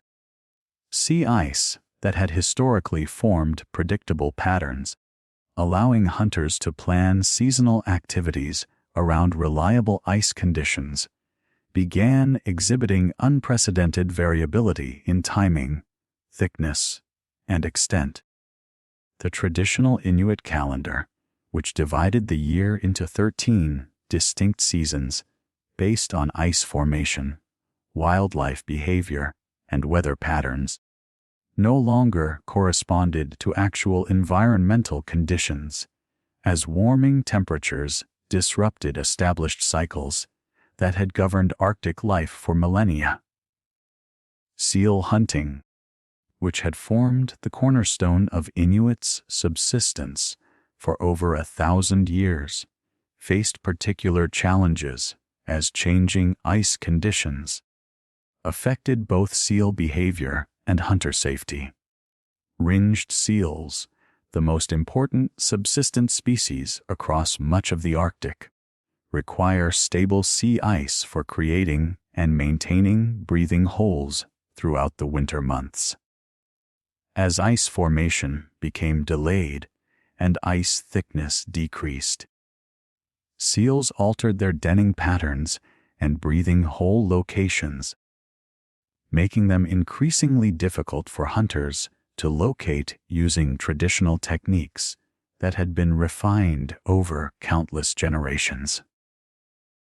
The spring seal hunting season, traditionally the most productive period for harvesting seals basking on ice near their breathing holes, became increasingly unpredictable as ice conditions deteriorated earlier in the season and weather patterns became more volatile. Hunters, who had previously been able to predict optimal hunting conditions based on traditional environmental indicators, found themselves unable to plan hunting trips with confidence, as ice that appeared safe could become dangerous within hours due to rapidly changing weather conditions and unexpected warming periods. Polar bear hunting, one of the most prestigious and culturally significant hunting activities in many Inuit communities, experienced severe disruption as bear populations struggled to adapt to changing ice conditions that affected their access to seal hunting areas. Female polar bears require stable sea ice platforms for hunting seals during the critical period when they are nursing cubs and building fat reserves needed for denning.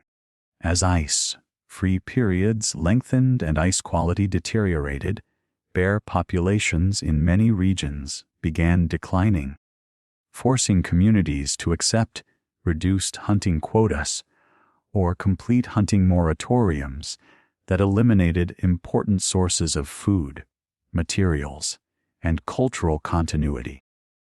The traditional practice of ice fishing through breathing holes and constructed fishing sites became increasingly hazardous as ice thickness became unpredictable and ice quality deteriorated. Hunters, who had previously been able to assess ice safety using traditional techniques developed over generations, found that changing climate conditions made traditional indicators unreliable. Ice that appeared solid, according to traditional assessment methods, could collapse unexpectedly, creating life-threatening situations for hunters who lacked alternative safety equipment or communication systems needed for emergency rescue operations.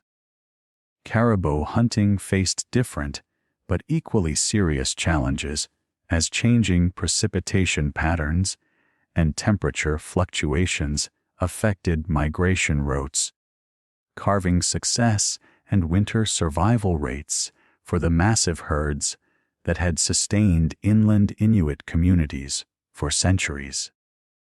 Increased rainfall during winter months created ice layers on top of snow that prevented caribou from accessing vegetation beneath the snow surface, leading to starvation and population crashes that reduced hunting opportunities and forced communities to rely more heavily on imported foods that lack the nutritional and cultural significance of traditional country foods. The timing of caribou migrations became increasingly unpredictable as changing weather patterns disrupted the environmental cues that had traditionally triggered seasonal movements between calving grounds, summer feeding areas, and winter shelter locations. Hunters who had planned hunting activities around predictable migration schedules found themselves unable to intercept herds that arrived weeks earlier or later than expected, reducing hunting success and creating food security challenges for communities that depended on caribou for substantial portions of their annual protein requirements. Walrus populations experienced significant stress from changing ice conditions that affected their access to feeding areas and hauling out sites where they gathered for reproduction and social interaction. Pacific walrus populations, which had historically used sea ice as platforms for resting between feeding dives, were forced to concentrate on coastal beaches when sea ice became unavailable, leading to overcrowding that increased mortality rates among young animals and disrupted traditional hunting opportunities for Alaskan Inuit communities.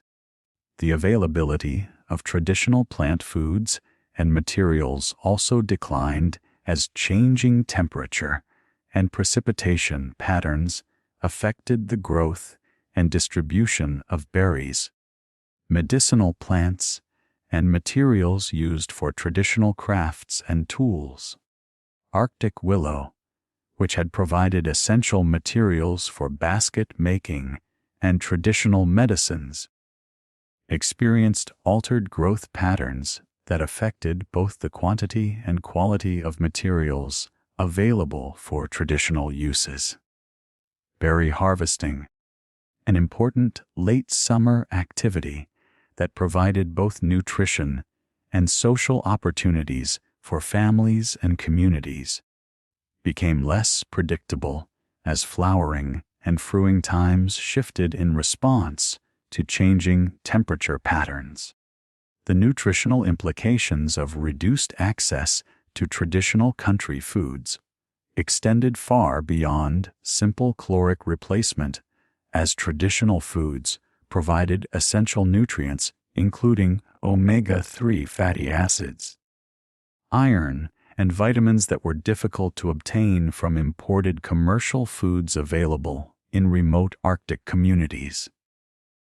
Marine mammals, fish, and caribou provided complete protein sources along with essential fats needed for maintaining health in cold climates, while traditional plant foods contributed vitamins and minerals that prevented nutritional deficiencies common in communities dependent on processed commercial foods. The cultural significance of hunting and food sharing practices meant that reduced access to traditional foods affected social relationships and cultural transmission systems that had been maintained for centuries. The sharing of country foods, according to traditional protocols, reinforced kinship bonds, demonstrated hunting competence, and provided opportunities for elders to teach younger community members about proper relationships with animals and environmental stewardship. As hunting success declined and traditional foods became less available, these cultural practices were disrupted. affecting community cohesion and the transmission of traditional values. The response to these environmental challenges involved innovative combinations of traditional knowledge and modern technology that enabled communities to adapt hunting practices while maintaining cultural connections to traditional subsistence activities. Global positioning system devices and satellite communication equipment provided new safety tools for hunters operating in increasingly unpredictable ice conditions. While traditional ice assessment techniques were modified to account for new types of ice formation and deterioration patterns that had not existed in historical experience. Weather monitoring systems that combine traditional environmental observation with modern meteorological data helped hunters make more informed decisions about when and where to conduct hunting activities safely. Community-based monitoring programs trained local hunters to collect environmental data that was shared with climate researchers while providing communities with better information for planning hunting activities and assessing environmental changes affecting traditional territories. The documentation of traditional environmental knowledge became increasingly urgent as changing conditions made historical knowledge less applicable to current environmental conditions. While older community members who possessed detailed environmental knowledge passed away, community-based research projects worked to record traditional knowledge about historical ice conditions, weather patterns, and wildlife behavior that could help researchers understand the magnitude and significance of current environmental changes while preserving cultural knowledge for future generations. Efforts to revitalize Inuit languages gained new urgency as communities recognized that language preservation was essential for maintaining cultural identity and transmitting traditional knowledge that remained relevant for contemporary challenges. The development of Inuit-controlled education systems provided opportunities to implement immersion programs and bilingual curricula that taught children in their native languages while also providing modern academic skills needed for contemporary economic and social participation. The creation of Inuktitut syllabic writing systems and standardized orthographies facilitated the development of educational materials and literature that could support language education programs in schools and communities. Publishers working with Inuit authors and educators produced children's books, textbooks, and reference materials that made Inuit languages more accessible to learners, while creating employment opportunities for translators, editors, and other language professionals within Inuit communities. Radio and television broadcasting in Inuit languages provided daily exposure to native languages for community members while creating platforms for sharing traditional stories, contemporary news, and cultural programming that reinforced language use and cultural identity. The Inuit Broadcasting Corporation, established in 1981, produced programming in multiple Inuit dialects that reach communities across the Arctic, providing models for proper language use while entertaining and informing audiences about both traditional culture and contemporary issues. Digital technology applications, including smartphone apps, online dictionaries, and social media platforms created new opportunities for language learning and use that appealed particularly to younger community members who had grown up with modern technology. Language learning apps developed specifically for Inuit languages provided interactive lessons and practice exercises that could be accessed anywhere, while online platforms enabled speakers from different communities to connect and practice their languages together, despite geographical separation. The integration of traditional knowledge with modern educational curricula required the development of new pedagogical approaches that respected both indigenous knowledge systems and contemporary academic standards. Land-based education programs took students out of classroom settings to learn traditional skills and environmental knowledge directly from elders and experienced hunters, providing experiential learning that reinforced cultural connections while teaching practical skills needed for contemporary life in Arctic communities.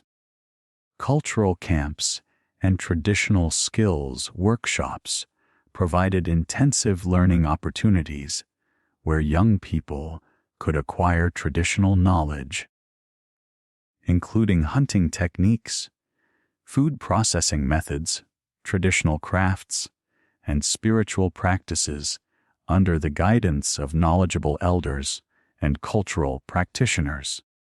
These programs often combine traditional instruction with modern safety equipment and communication technology that made traditional activities safer while maintaining their cultural authenticity and educational value. The development of cultural documentation projects involving video recording, audio recording, and written transcription of traditional knowledge created permanent records that could be used for educational purposes while preserving cultural knowledge that might otherwise be lost. These projects often involved collaboration between elders who possessed traditional knowledge and younger community members who had technical skills needed for operating recording equipment and managing digital archives. Economic development challenges facing contemporary Inuit communities required balancing traditional values and environmental stewardship with the need for cash income and employment opportunities that could support modern lifestyles and community services. Resource extraction projects, including mining, oil and gas development, and commercial fishing operations, offered potential employment and revenue opportunities, but also posed risks to environmental quality and traditional land use patterns that were essential for cultural continuity. The negotiation of impact benefit agreements with resource development companies represented efforts to ensure that Inuit communities received fair compensation and employment opportunities from development projects affecting their traditional territories while maintaining some control over environmental protection and cultural preservation. These agreements typically included provisions for local hiring preferences, training programs, and revenue sharing that provided economic benefits to communities while requiring companies to minimize environmental impacts and respect cultural values. Tourism development offered alternative economic opportunities that could showcase Inuit culture while generating employment and revenue for communities. Cultural tourism programs that featured traditional hunting demonstrations, craft workshops, and storytelling sessions provided income for guides and cultural practitioners, while educating visitors about Inuit history and contemporary life.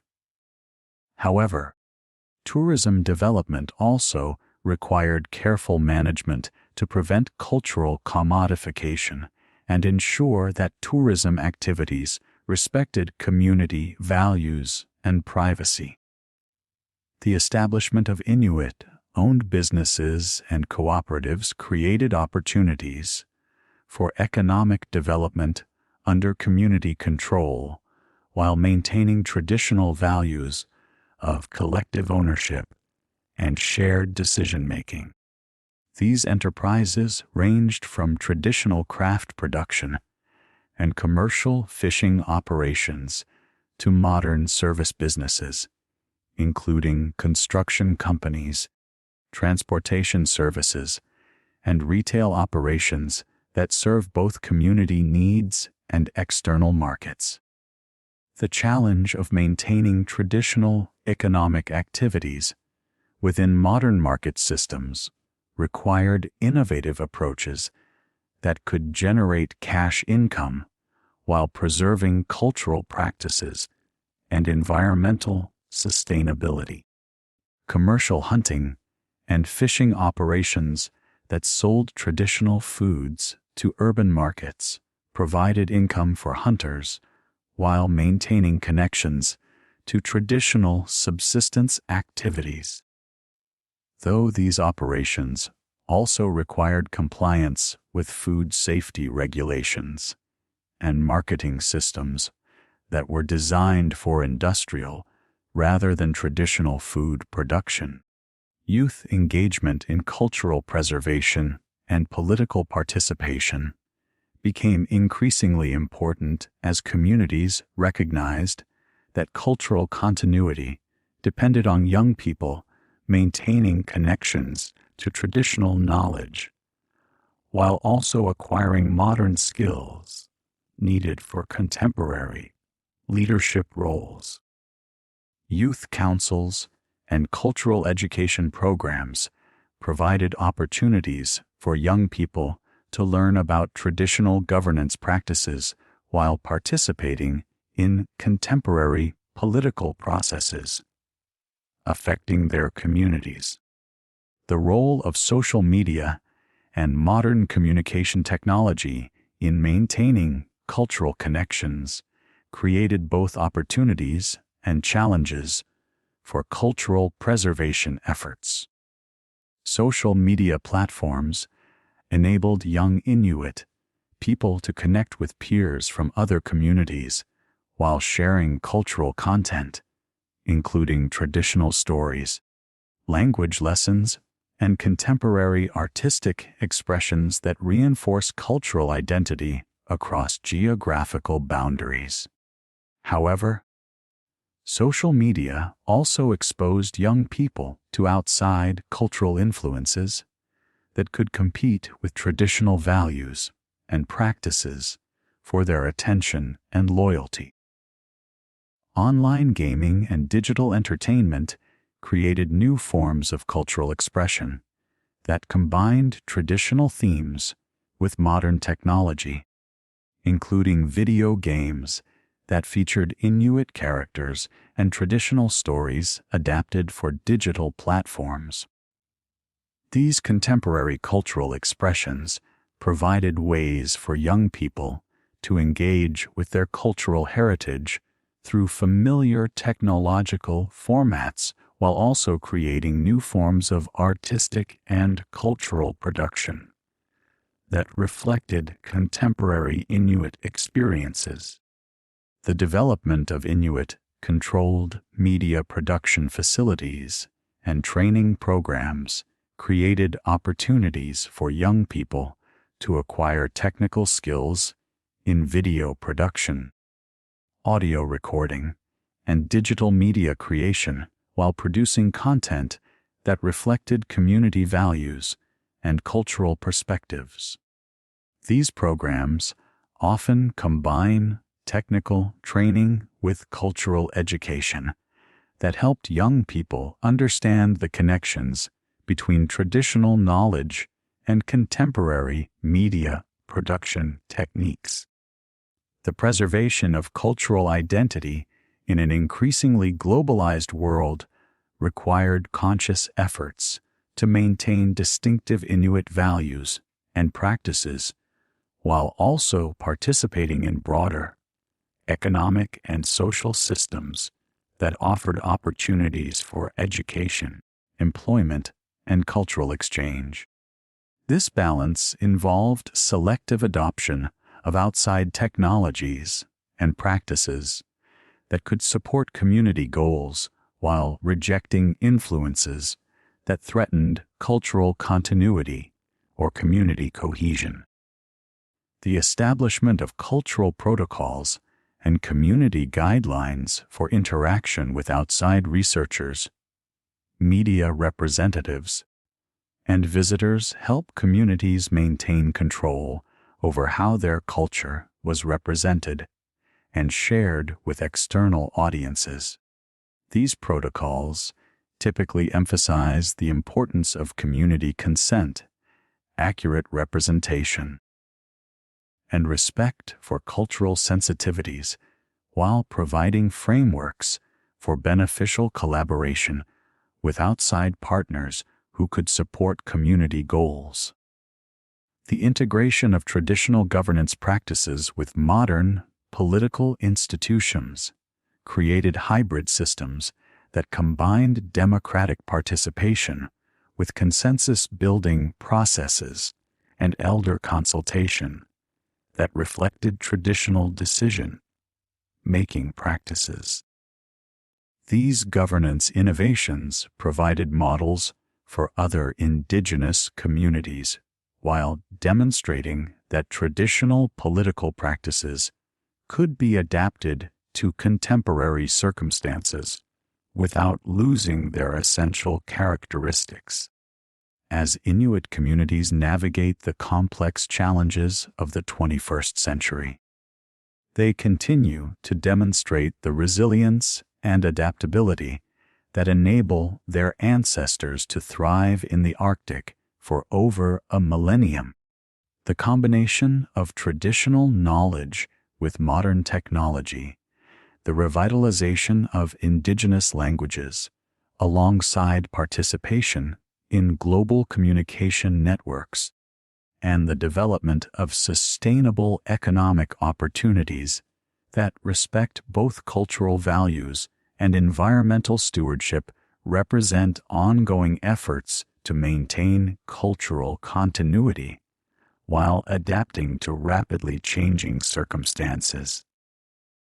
The success of these efforts will determine whether future generations of Inuit people will be able to maintain their distinctive cultural identity and connection to Arctic lands that have sustained their communities for countless generations, ensuring that the rich heritage of Inuit civilization continues to evolve and flourish in an uncertain but hopeful future.